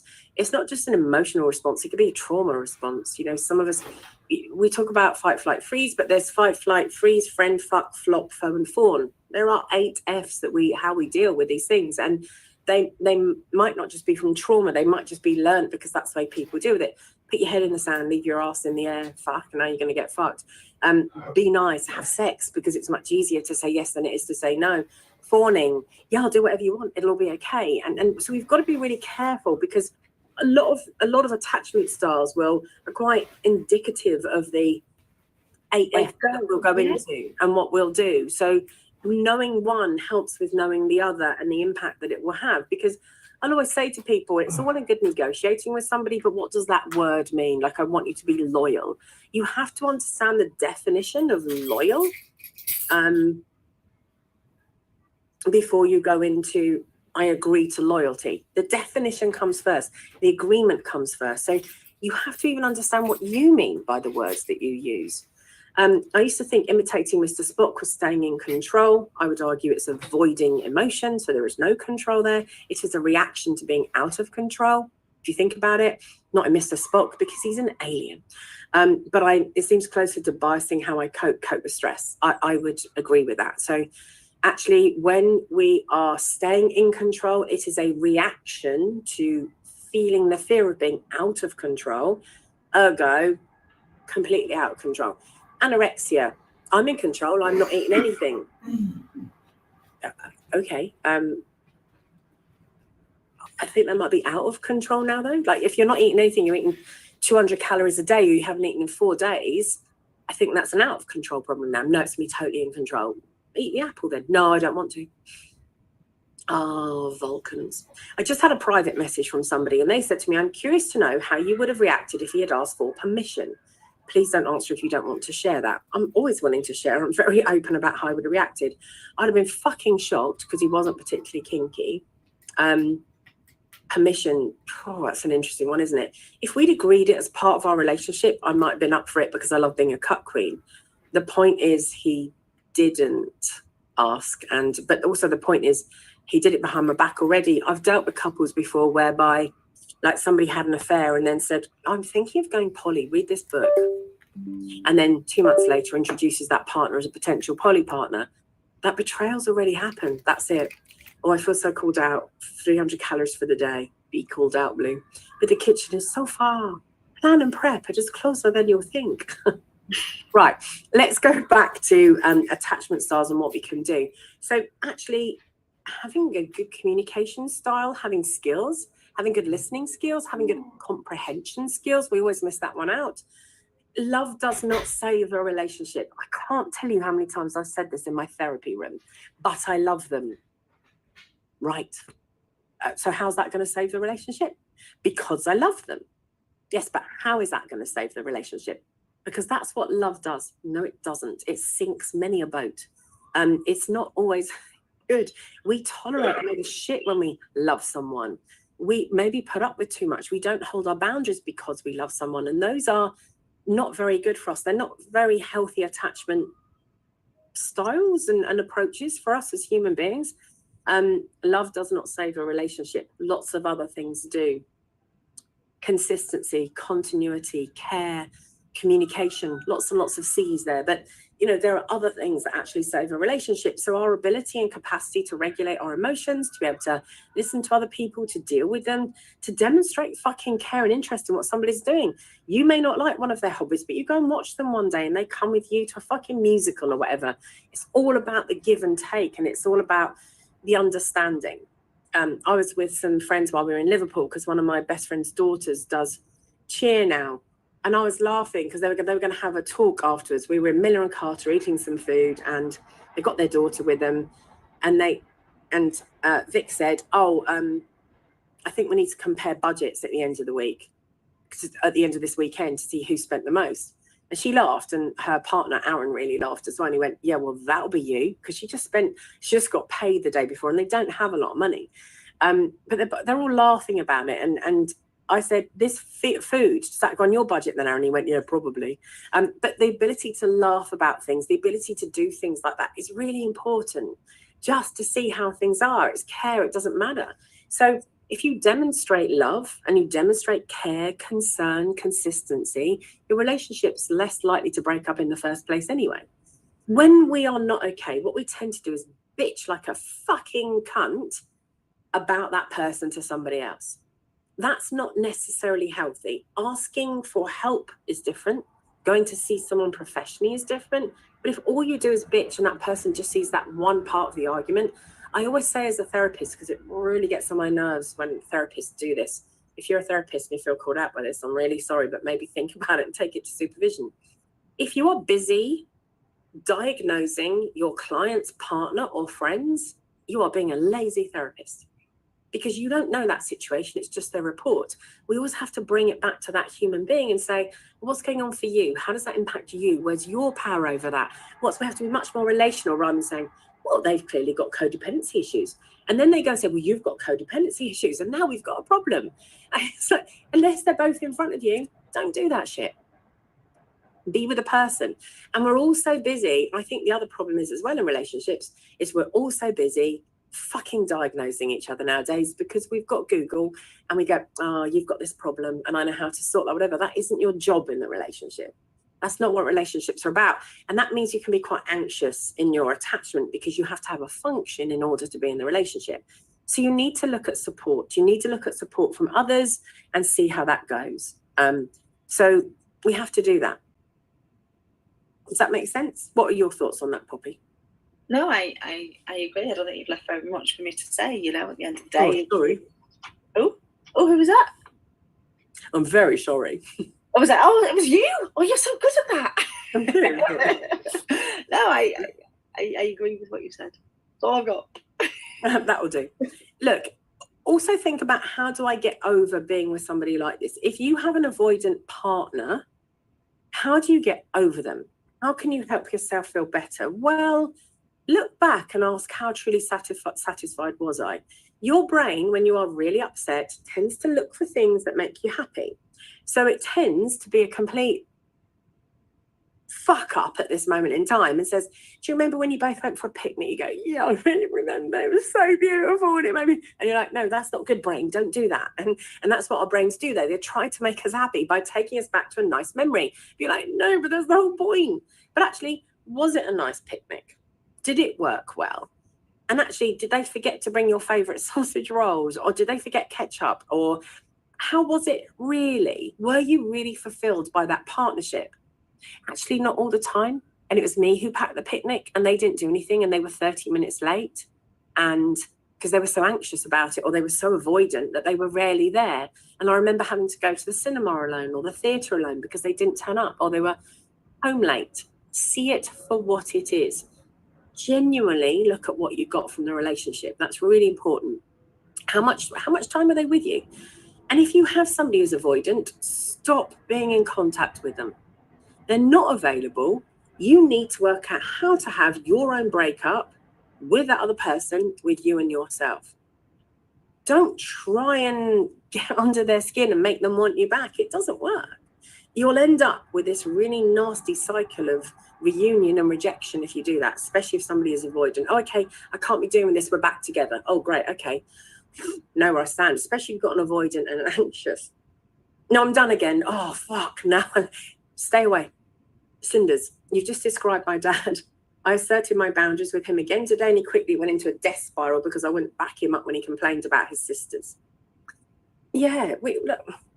How many times have you said to someone, let's take traditional marriage, right? How many times have you heard someone say, they're a cunt, they've done this, they never fucking listen to me, they're so fucking self-centered, they're such a prick, I don't like them, I don't even fucking know why I'm with them, and they never buy me anything, and they're not kind to me, we don't ever have fucking sex, oh my God, we just got engaged. What? Because all we've heard is the shit, and you're like, oh my God, I don't know. Oh, that's interesting, John. So the breakup and get back together cycle totally happened with an avoidant type. So there you go, backs up what I'm saying. Thanks. I didn't pay him. It really is okay. So, but it's fucking horrible, and I'm really sorry that happened to you, because it is horrible. 4 breakups in 4 months. Well, yeah, we recognise those, don't we? It's horrible. You need to process your feelings. If you are secure, or even you really need to process your feelings. What's happening? Go and see someone, preferably a professional. They've spent a fortune on becoming fucking qualified. If somebody is more anxious, they're in a very heightened state of being, and they always want to get back together with their ex, and they're always ruminating about it, and they're always really worried about it. So you've got to be really careful with somebody who's an anxious attachment. Wow, I've just realised how toxic my ex-dom was. All those things you've listed as avoidant attachment is definitely him. Right, can I, Cleo, like, I'm not having to go at you here, so please take this the way I mean it. Toxicity happens in relation to somebody else. Really good people do toxic things because they don't know any better. And it's at some point, it's such a trendy word, the way we use it, like we use gaslighting, like the way we use abuse. I've got a writing... Okay, Debs, you mentioned fearful types really need to work on themselves after a breakup rather than getting to a new one. Can you please explain why that type specifically more than others? Okay, it's just my opinion for a start. You don't have to take it at all. But why that type more than others? Because they're so frightened to be alone that they'll always be in relationships that won't help themselves. So it's really difficult to get out of that pattern if you just don't even want to ever be alone. So you pick potential toxicity, you pick people that are potentially abusive, people that are bad for you, because you're so fearful of being by yourself and of life itself that I can't possibly live or manage. So I'm so preoccupied with why the breakup happened and what happened there. And okay, so maybe I need to just get back with them, and I'm hyper vigilant, so I'm going to look for somebody else. Oh my God, you love me, so I'll have you. Where is the space in that scenario for you to grow? At least if you're avoidant, you can be called out on it. If you're always really frightened, your whole limbic system, your vagal system, everything about you is on heightened alert all the time. And it's fucking exhausting. And it's just to calm that a little bit for a while, and then try and look for the sort of person that will be good for you. Not for very long. I'm not saying forever. I am saying if you're in that fearful state all the time, it's absolutely exhausting and it's not healthy. And you always got to be with someone because you cannot be alone. The fear is just overwhelming. I think the reality is you are the most vulnerable if you are fearful, and the people around you are most vulnerable to your potential behaviour and the consequences of that. And that's the reality of it. You know, again, that's my opinion, isn't it? But you are vulnerable, and you make the people around you more vulnerable than any other attachment style. And the negativity that comes from those sort of feelings when you're fearful, unfortunately, is really intense. you are way more likely to feel abandoned, to feel rejected. And that means you can lash out or lash inwards. And neither of those are good. And that ends up with a real problem. So it's really intense, especially if you are the victim in this scenario. You're more likely to be impulsive, you're more likely to commit suicide, you're more likely to harm somebody. That, you know, that's the reality of it. You know? And more likely to be jealous, more likely to ruminate and overthink about these things. Hypervigilance, as I said, over analytical, stuck in your thoughts, really worried, but stuck in your feelings. And it's really difficult. I mean, the benefits are that hopefully you'll grow from it and change. Let's hope that you would, and you can establish new connections. But I think you need to have a better relationship with yourself before you go on to do that. And I think you were saying something important there, Debs. And I think, you know, again, don't want to call clear out, this isn't about you, but I think, you know, relationships are interpersonal relationships, and they're interpersonal between two parties or more parties. You know, sometimes we have, you know, several people in our relationships, which is interesting. But, you know, we are talking about both parties, all parties. And, you know, the reality is what you were saying about toxicity, or, you know, we use these big words, don't we? And, you know, one person is not the same in one relationship as they are in the next relationship. We talk about, you know, movement, flux, flow, development. And that is so fascinating, isn't it? You watch a couple that are so toxic and you watch them break up and they're fucking brilliant with other people. Yeah. They're amazing and they're in good relationships. You're like, wow. And you know, we talk about, you know, avoidant attachment. If you're with somebody and, you know, they're avoidantly attached, we can say, well, their behaviour is toxic. But the reality is, how are we instilling security into that relationship? What is our role? What is our part in that? I like what Debs was saying a little bit about, you know, lazy therapy. We're probably guilty of lazy therapy now and again. Oh, well, you know, this is it. And but how do we bring that back? And if that relationship truly is toxic and there truly is interpersonal ineffectiveness within it, and you have somebody who is avoidant, how do we bring security into the relationship? How have we managed to do that? And I get it, you know, that hasn't managed to happen. The relationship's broke down. We don't, you know, this is why we move on to the next and hopefully do better. Is that not what life's all about? But I have the same reaction to you. I struggle when we, you know, our partner is a psycho ex, our partner is a problem, our partner was full of toxic, our partner had this diagnosis or label or attachment style that was the, you know, the problem in our relationship. You know, But good therapy asks, what was your part in that? Every time we, you know, us. Yeah, we and I even as well, because then you can grow from that and change. So like, I guess the question for you here, Cleo, might be, what was your part in that? If you've got somebody who's avoidant, what was attractive about them? Is it because they weren't catchable? Were they particularly good looking or particularly hit a mark? And what made you go for them and why? And to understand that in yourself, to then give you this fantastic opportunity to say, oh, I recognize that now, so I won't do that again. So I come back to that question in a minute, Kay, I promise. Clear, when my ex talked about me and loves to diagnose me with bipolar and told me to seek help when really all I wanted was better communication and to stop ignoring my needs and feelings. Yeah, and that's shit, isn't it? Yeah, that's shit. And it is fucking horrific, isn't it? Because we're so busy diagnosing, well, you've got this problem, so you need to do that. But when we do that, we're avoiding intimacy. So you're right, that probably is what that person's got, but can't diagnose them, don't know, weren't with them. That's so different. And it's so important to then understand that, why did I allow that to happen on some level? What was my part in it? How did I influence that? Why did I put up with that? What happened there? And it's really hard to hold boundaries sometimes, especially when someone's telling you you're fucking damaged, you're broken, you've got this wrong, you've got that wrong. Fuck me, that just, if there's the tiniest fissure there again, we go into that tiny crack that becomes a fucking great big cavern, because they've got a fucking hammer and they're just digging into you. And we can lose our fucking self-esteem. I walked away, I wasn't the problem. Fucking awesome. Good on you. Like, wonderful. I love it. And then also go with, what did I learn from it? What can I do about it? And what do I want to avoid next time? Kay, you asked a question. What if someone has such a low view of themselves and thinks you're too good for them? Got a very direct message about that one, but you might not like it. I've been told that I'm too nice and too kind, and I feel like I spend so much energy convincing that they deserve a healthy relationship, even if I'm not right for them to find someone who is. Inevitably, it doesn't work out. It will never work out. And that person is so invested in that feeling about themselves of, oh, they're so humble and you're not, I'm saying no. Walk away. And say to them, I would really love to be with you. When you have worked on yourself and you feel a little bit healthier, I would love to be part of your life. Come back to me when you've done that. And then look at your rescuing as to why would you try and convince them? Why are you trying to convince somebody that they deserve something? What the fuck do you deserve, Kay? You don't deserve to be explaining yourself every day saying, look, you deserve this. It'll be okay. They're playing a psychological game there. Now, they might not be doing it in consciousness, but they're certainly playing the whole wooden leg. Oh, I would, but I've got to let go. I can't because of this. And yes, but game as well. If we're talking about transaction analysis, there are many forms that will come into this. I have a pluralistic approach and I use lots and lots of ways. But what would you say, Poppy? Exactly. I would say, okay, if that's how you feel, wonderful. Come and find me when you feel differently. Here's a list of really good therapists. Have my friend's business card. I would walk away.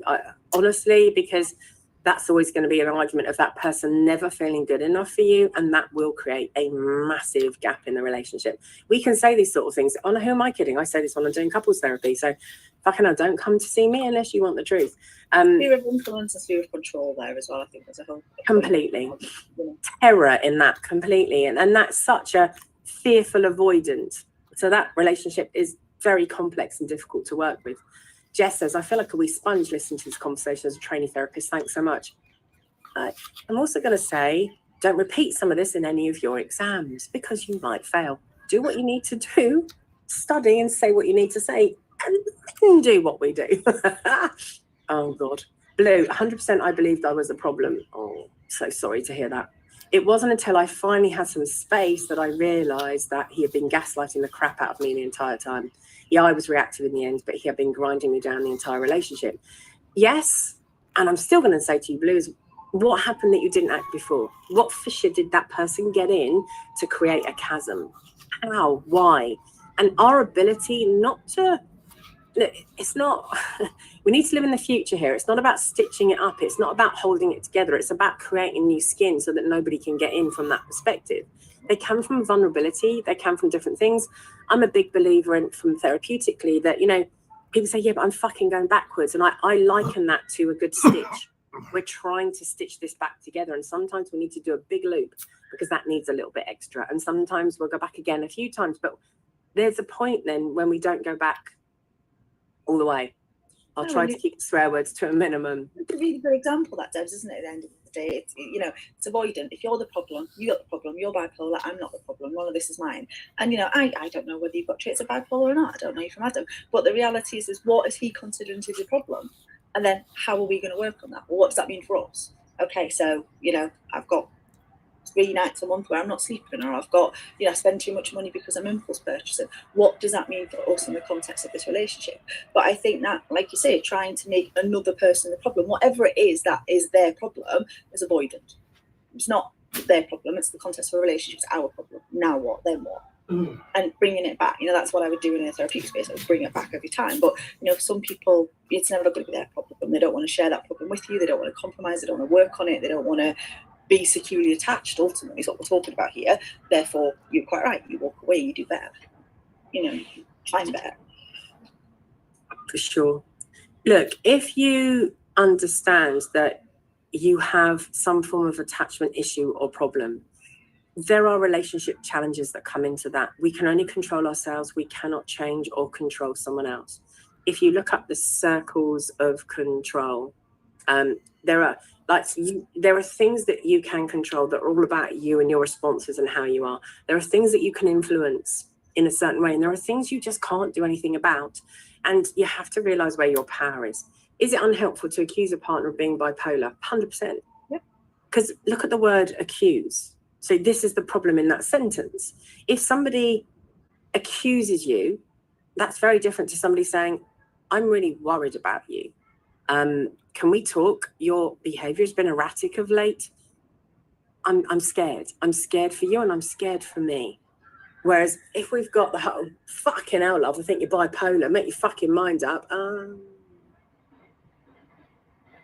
Strange enough, I think that is the case even if you have bipolar, as I do. Yeah, but I think it's the way we do things. So, you know, why is it? Like, I've had cancer, and if I've had cancer and I say to somebody, I've got cancer, I'm really not well, people were very empathetic, empathetic, and kind. But if I say I've got ADHD, people go, oh, the made up thing, is that what it is? Okay. They don't, not everybody all the time, but we seem to be much more responsive to physical than mental health. And I'm also going to argue, actually, it's not just the way we say things, it's the timing of how we say things. If your best friend has just come out and just made you a beautiful cake, and they're so excited about having made you a cake, and you believe in brutal honesty, and you go, well, actually, that tasted like shit, I'm going to put it straight in the bin. I mean, fuck you, come on. I believe in honesty, but it's about timing. It's about, they're so excited about having given you that cake. And you go, oh my God, thank you. I really love that you made me a cake. I love that you went to that much effort.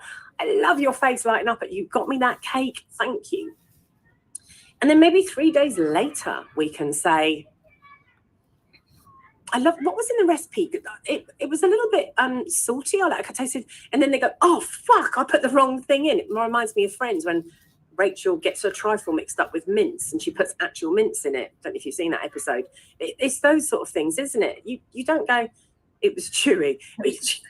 Yeah, exactly. You don't need to do that. It's compassion, ultimately, is what it boils down to, isn't it? How do we demonstrate care and ourselves and others? Compassion. Yeah.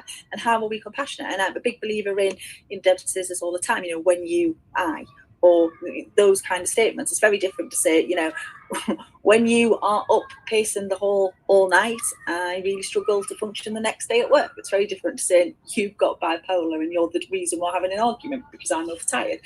What is actually going on in the relationship? And I think that's what you've got to focus on. So ultimately, I think discussing difficulties in a relationship is okay, but compassion, where's the compassion? How are we doing it? What's it wrapped up in? I remember once Kayla, one of my daughters, was upstairs. Now, my house is pretty soundproof in my therapy room, but not if you're fucking screaming at each other. If you're screaming at the top of your voice, anyone's going to hear you. And Kayla came downstairs once after a couple session and she said, Mum, I know I'm not supposed to listen. And I tried really hard not to. My kids are so good at the rules in my house, or they were around these things. They wouldn't come out at 10:02 because they knew that people were leaving. So those people kept their anonymity. They wouldn't come in. If they were about to go downstairs, they'd jump back up again and they would keep the noise down, really aware. And she said, I'm really sorry. She said, but what was the problem with his fucking toenails? And she was quite young at the time. Because she was just like, it's so interesting what things represent. Your fucking toenails cut me and I have to. And it was like, they were screaming at each other. And sometimes I was working with a family the other day. And when the other daughter chipped in, they started screaming at each other. And I said, stop. And they're really shocked. I went, fucking look at the way you are communicating with each other. Could you destroy each other anymore? Stop. Now, you could argue that that's not therapeutic intervention. Fucking was, because it made them think about it. So, Cleo, my therapist said I'm not bipolar and that my emotional responses are a result of neglect I experienced in my relationship. Sad that my ex listened. Cleo, are you from America or the UK? This really matters. Yeah. Sad that my ex listened. Yeah. If you're from America, some therapists are allowed to diagnose their clients. Not all. However, it depends on their level of licensing. And in the UK, some psychotherapists and psychologists are not allowed to diagnose at all. We might say, I recommend that you go and have a question or ask about this. I'm in Texas. So if you have a licensed therapist, they're probably allowed to say that. In the UK, we're not allowed to say that. We have to say, I recommend that you go. See, the thing is, even if you are bipolar, right? Let's say you are, it will be a result of the fucking neglect that you experienced, your emotional responses in that relationship, maybe in others and different things. And all these things have a fucking great big knock-on effect. We call them all these names. We pathologize everything we don't need to. And it's like depression. Jesus, with depression, if you change your relationship or you change where you live or you change your work, you're likely to get on pretty well. We have realized in the last 2 to 3 years that we can't just say that depression is brain chemicals, because the chemicals we use, SSRIs, don't really work. And that's what every bit of clinical, empirical, evidential proof is now saying. So we have to understand that it's a lot to do with us and how we process things. Cleo, I knew Cleo was American from that statement, because like you say, over here you would have to send somebody to a psychiatrist. Yeah, that's why I asked. I was like, for a diagnosis, either in or diagnosis of exclusion. But then you go on, it's quite, you basically said that you felt that been in therapy was weaponized in the context of that relationship. And I don't know about you, but I always have this bias that it's a lot more acceptable to be in therapy in the States. You know, you look like a hygienist. So, you know, if somebody is looking at the fact that you're in therapy and you're looking at growth and all that kind of stuff. But it's lazy therapy, isn't it? If you say your partner has this or what, it's fine. Again, it's lazy therapy to do. And having a therapist, Cleo says, is not an excuse to call your partner. Correct. There's never an excuse. It's not okay to call anyone anything. You can share your concerns and your worry, and that's on behalf of the other person. If you have a problem with how your partner is acting, you don't call them crazy or mental or anything else as well. You try and sort it out. And if you can't sort it out, you always have the option of leaving. But you don't need to be horrible. John, you've got XXS. You're not qualified to say that. Even if I do, use it as an accusation is unhelpful. Yeah. Roy, before I comment, I think, how would I feel if someone said that to me? Yeah, for sure. Not would they say it. For me, it's how they'll say it. You know, you've got this. Oh, okay. John Sage, oh, don't get me started on SSRIs. Oh. Psychiatry helps some, but are gatekeepers. Well, psychiatry is there to diagnose and give tablets. Some psychiatrists are also therapists, so some can be really amazing. Blue, I'm excited for psilocybin. I just got selected for a clinical trial. Okay. Too. I want to know where Blue's in the UK. Blue might not want to share, which is absolutely fine, but I'm interested to know what region, because that's quite exciting to me too. It's interesting that a lot of the research that I've looked at and that I've looked at is it's a 50-50 split at the moment on microdosing and on a lot of these things. It's a lot to do with mindset. It's a lot to do with setting. It's also a lot to do with the relationship that you've got with your therapist, even if you're under the influence of some kind of drug, because we see the same with Mandy as well, the same sort of approach, MDMA, which has been used in therapy for years. Yeah, it will be a high dose, but actually it might be no dose if they're actually looking at what's happening. So what they're also finding is actually that a lot of the results are also psychosomatic. So I'm really curious about where we're going to go eventually. It's another thing we're doing. It's another, right, this is the next way. This is how we're going to do it. And again, we've got to be careful about that collective of this is the one true way now. It isn't. It will work brilliantly for some people. It will be absolutely shit for other people. I have double figures instances of my clients going to other countries to try and have ayahuasca, psilocybin, and all sorts of different drug related, and actually it didn't work for a lot of people. It didn't work for a lot of people, and it does work for some. You've got to find out what works for you. That's the key. I'm working to becoming a psychedelic therapist. Cool. And again, as you say, it's a tool. It's not the only way. Like a lot of people say EMDR is the only way to deal with trauma. I know people that don't do well on EMDR at all, and I know people that do brilliantly. Again, find your way. Anna, I had the issue of my current partner turn around and say, you're ADHD and neurotypical, aren't you? I had to try and explain that even if I was, considering that it was really hurtful how they said it and his partner. Look, if you say, hey, have you ever looked into the fact that you might have like be neurodivergent? It's really cool. I am, or whatever, or it becomes an accusation, and it's a shit accusation, and we can't control what other people do. So what do we do about that? Where do we go with that? So if you have something, the first thing you've got to do is we need to be able, the way we intervene with attachment stuff is we have to be able to effectively communicate our needs. If you can't communicate your needs, then relationships are going to get into more trouble. So first of all, we need to look at what are my physical needs. That's really hard if you don't know how to meet your own needs. What are your physical needs? Start with the basics, even Maslow's hierarchy of needs. Shelter, getting your laundry done, getting food in you. What helps with this? Do you need me to mow the lawn? I mean, clearly in life, there are pink and blue jobs. This is taking the piss. Please do not believe that I absolutely mean this. It is a little bit of a joke with some truth behind it.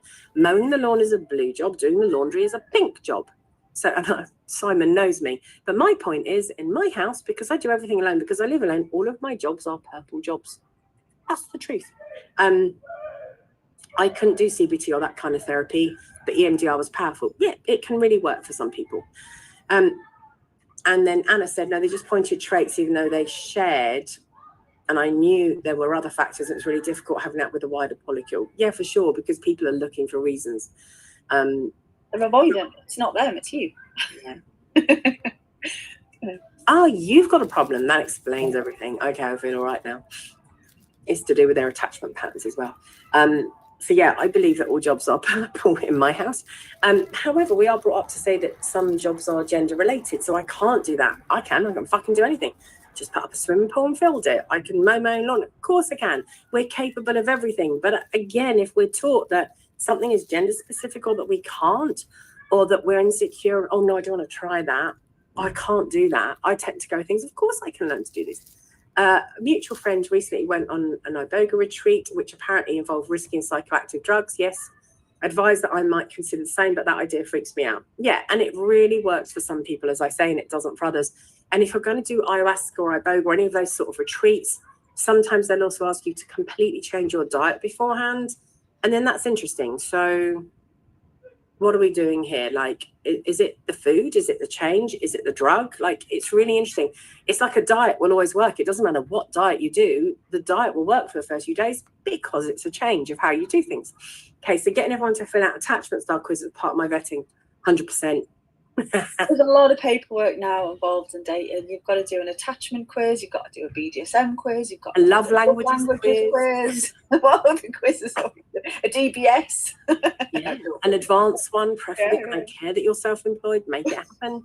Right. So anyway, you've got to understand your physical needs first of all. What can you identify? How does that work?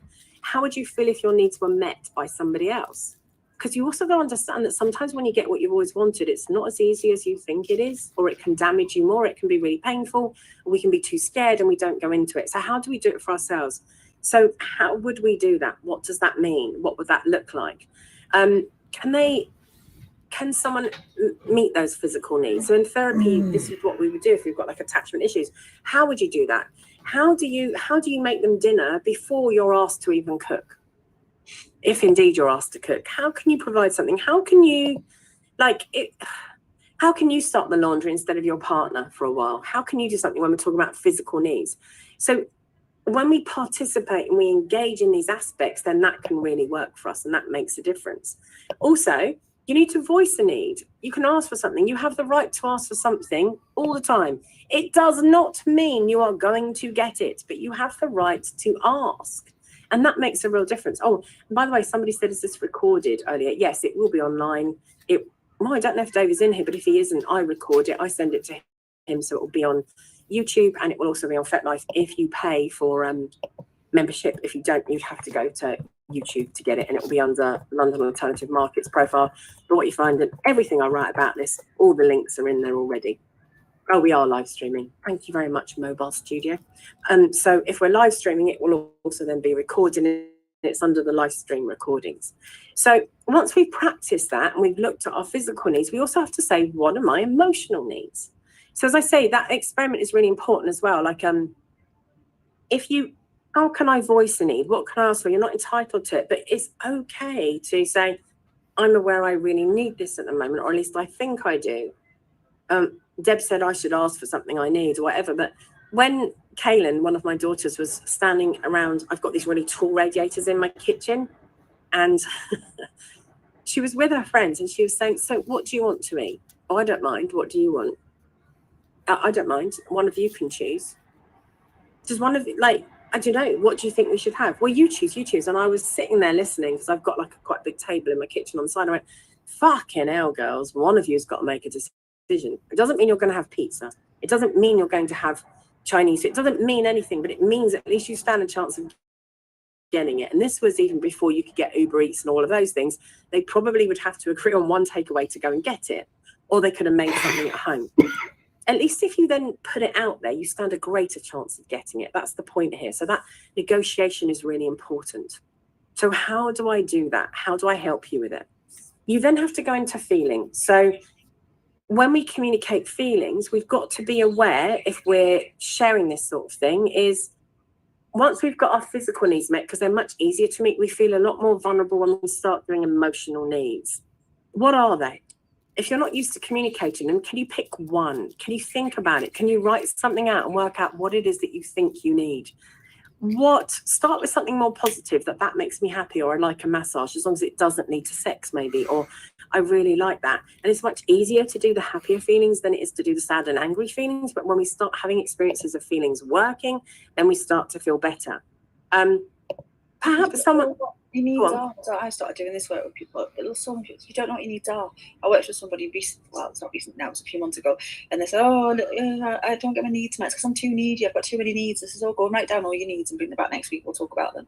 And they were like, "I can't do that. I don't know what I need. I don't know what I need." Anyway, they came back and they had about 3 or 4 things written down on a piece of paper. And I'd gone away and I'd kind of looked at it, and I really needy, eh? I had a workbook. I mean, I cheated, I'm going to be honest. But I came back with a list of 64 needs. And I had looked at the workbook because I'm a busy person, but I had really, really personalised it to be about me because that's what my relationship therapy is all about. And I was like, well, here you go. I've got 64. How many have you got? I think I had 5 or 6. And I was like, right, let's look at your 5 or 6. But it's really interesting. I've kept it. I've turned in a little bit of a worksheet. I keep saying I'm going to put it up and I always forget. But if you know, I think what we do sometimes as people who've done lots of work and lots of therapy is we assume that everybody knows what it is that they need or what their priority needs are. If you had 64 on a list, what would be your golden 5 right now? The 5 that are golden right now will not be the 5 that are golden next week or 6 months' time or 3 years time. Absolutely. And I think it's really important to kind of have an idea. You know, we talk quite often about what a 2-year plan is, what a 5-year plan is. Some of us more than others, some of us don't work like that. But what are our priority needs right now? What do we need? You know, what I had yesterday on my list, top of my list, will be very different to what I have on my list today. That is genuinely true. You know, so be aware of that. What does that look like for you? We talk about knowing what we need as if it's straightforward. I think sometimes that's really complicated for some people. And often somebody needs to do this in therapy before they can do it in a partnership because it's like a rehearsal room. It's a practice that when we've got there and we start getting someone who listens to us, we can then do it. I can elicit some emotion. Like, what was that like for you? When was the last time you got that need met? What does it mean to you? How do you move on from this? And can you share it not just with me, but with your partner? Can you move on and can you have a look at expectations? Can you negotiate? And when you're sharing it, is there give and take? Because sometimes when we find our emotions, we're like, you need to do this and you need to do that and you've got to do that. And you're like, and you also need to give back a little bit as well. And how do you meet that need for yourself? I really like that as well. Oh, yeah, I love that. How are you meeting that need for you? You know, how would you ask for? How would you prefer that word preference? What would your preference be in a relationship in terms of having that need met? You know, what would that look like? What could they do for you? What do you do for you? What do you do to meet that need in you? And I know that in the book Polysecure, she talks about she's nicked a few things from the Gottmans and other people, which is what we all do. It's not having a go at her, but she talks about the heart's principle of, are you here? Are you present in the relationship? Well, we'll all argue that presence is really important. So like, if you're like this, chatting to somebody, if I was your therapist and I was like this, do you feel that I'm here for you? No. You know, fucking focus, eye contact, be with somebody. How present and responsive can you be? Did you hear what I just said? Sometimes I love the question, I'm not always sure I'm communicative. I'm not always sure I'm clear. Can you repeat back what you just heard so I can make sure that we're on the same path? That's a beautiful thing to say because I can't tell you how many people don't fucking listen and can't repeat it back or heard something different. Such a simple one. I'm not sure I always communicate well. What did you just hear versus what I just said? Oh, fuck, sorry, I wasn't even listening. Fuck. Or I heard this. Jesus, really? I said bacon sandwich and you said fried egg. How did that happen? I'm being slightly facetious. She also talks about express delight. How do we show our delight and our love and our care for a partner? And that's really important because it's so easy to have a go. And, you know, we have to build up our positives as well as our negatives. We have to appreciate and say, oh my God, thank you. Again, love languages really matter. But how do you show? I fucking love how precious you are to me. Why? Like, I was talking to Poppy yesterday and I talked to her often and she came down the other day for my birthday and I can't tell you how much that meant to me. And Simon came as well. And like, I had the people I loved around me apart from my sister and all my kids were there. And fuck, it meant so much to me. It meant so much to me that these people in my life can do these for me. So I express my delight at them being there. I fucking love them being there. And I tell them that I value them and I tell them why I value them. And that's all about expressing delight. Now, I spoke earlier about attunement and the Gottmans talk about this at all. How am I tuning in? How am I getting what my partner's saying? The one reason BDSM works so well for a lot of people with anxious attachments of any kind or avoidant is because one of the things that really works for us is rituals and routines when we're given goals. So that's really different. Oh my gosh, thank you, SL. Honestly, in my opinion, this session has been significantly more information than the entire Polysecure book. Thanks. And it does have some great self-therapy additional reading suggestions at the end though. Yeah, for sure. Thank you. That's really, really kind of you. and blue. Thank you very much. So, but it's important. The one reason BDSM works, the one reason poly works around these things, it can be that you get multiple love, but it can also be you have to be highly organized, highly structured, really communicative for poly and BDSM to work. And you have lots of rituals and routines in it. And when we do that, and we have rituals, people feel safer. I'm telling you I love you because it's this time and we do this and we do that. One of the things the Gottmans talk about that she also took from them, and again, this isn't, I'm not saying she stole, right? It's just, I think it's really important that we attribute what we say to the people that said it in the first place. One of the things that Gottmans talk about is a bid. When somebody does something wrong, they'll often make a bid. They'll hold out their hand to you. And you have often, if we're insecure in our attachment or avoidant, someone holds out the hand, you go, I'm not fucking holding your hand right now. You just missed the bid. Bids are really important. People make a bid forwards to you to say, I'm trying to heal this, maybe not in the right way. So what, instead of going, fuck, no, we just go, I'm going to really struggle with holding your hand at the moment. Can we walk shoulder to shoulder down the road instead? That's enough. Someone goes in to have sex. I'm happy to sit and hold your hand right now, but sex is too much. So, and what she describes is turning inwards. And we have to turn into the other person, or we need to negotiate how we're going to go. Because when we're insecure and we're anxious and we're really scared about these things, we have a habit of running. But we can end up stonewalling each other by doing that. If you're going to leave and you need to leave, negotiate a time. Talk about it. Talk about how you're going to repair something and say, I need 20 minutes. When I come back, let me get a sandwich. When I've got the sandwich, I would really like to sit down with you. Are you willing to give me that 20 minutes? How do we negotiate that? These are all skills. They're really hard to do. I'm not saying they're easy. However, we need to develop those skills. And when I'm working with couples, and I'm sure in Poppy is as well, we have to teach some of these skills. Part of working with couples and thruples is the teaching of the skills. It's not just therapy. And especially when it comes to attachment, there are skills that are involved as well of how do I do this? What do I do? And that's important. Rural queer, this whole session has been so validating. Oh, thanks. I could cry.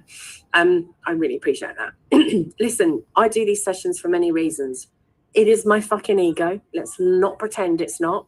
I have one. They're not bad things. Why does everyone slate the ego? We all need it feeding sometimes. They absolutely help my ego.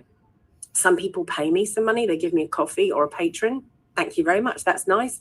But the main reason I do them and we do them, and the reason I've invited Poppy in is because there is stuff to share. There is stuff to do. Well, the curious one, this is my first time here and I never realized just how bad my mental state is.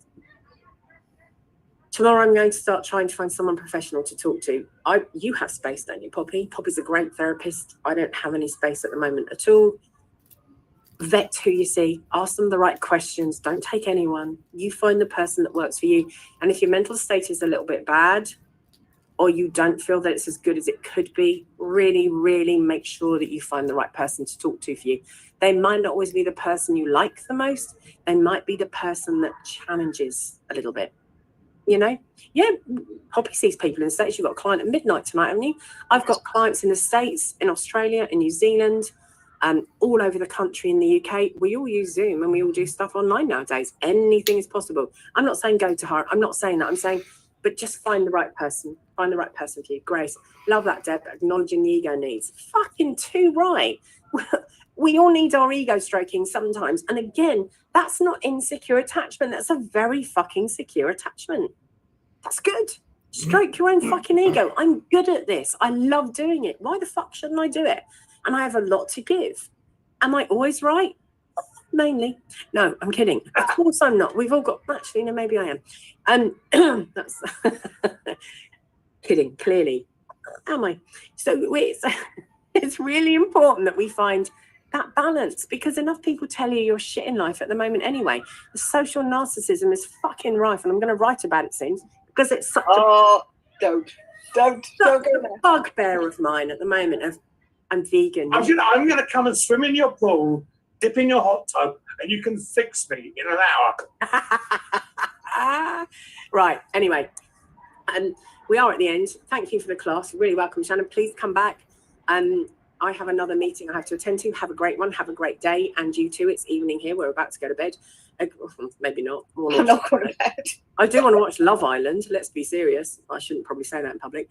There have been a lot of tears the last couple of hours. Oh, Blue, do you know what? Tears are wonderful. When we cry, we release the right hormone that helps us feel better, and that's the right thing to do.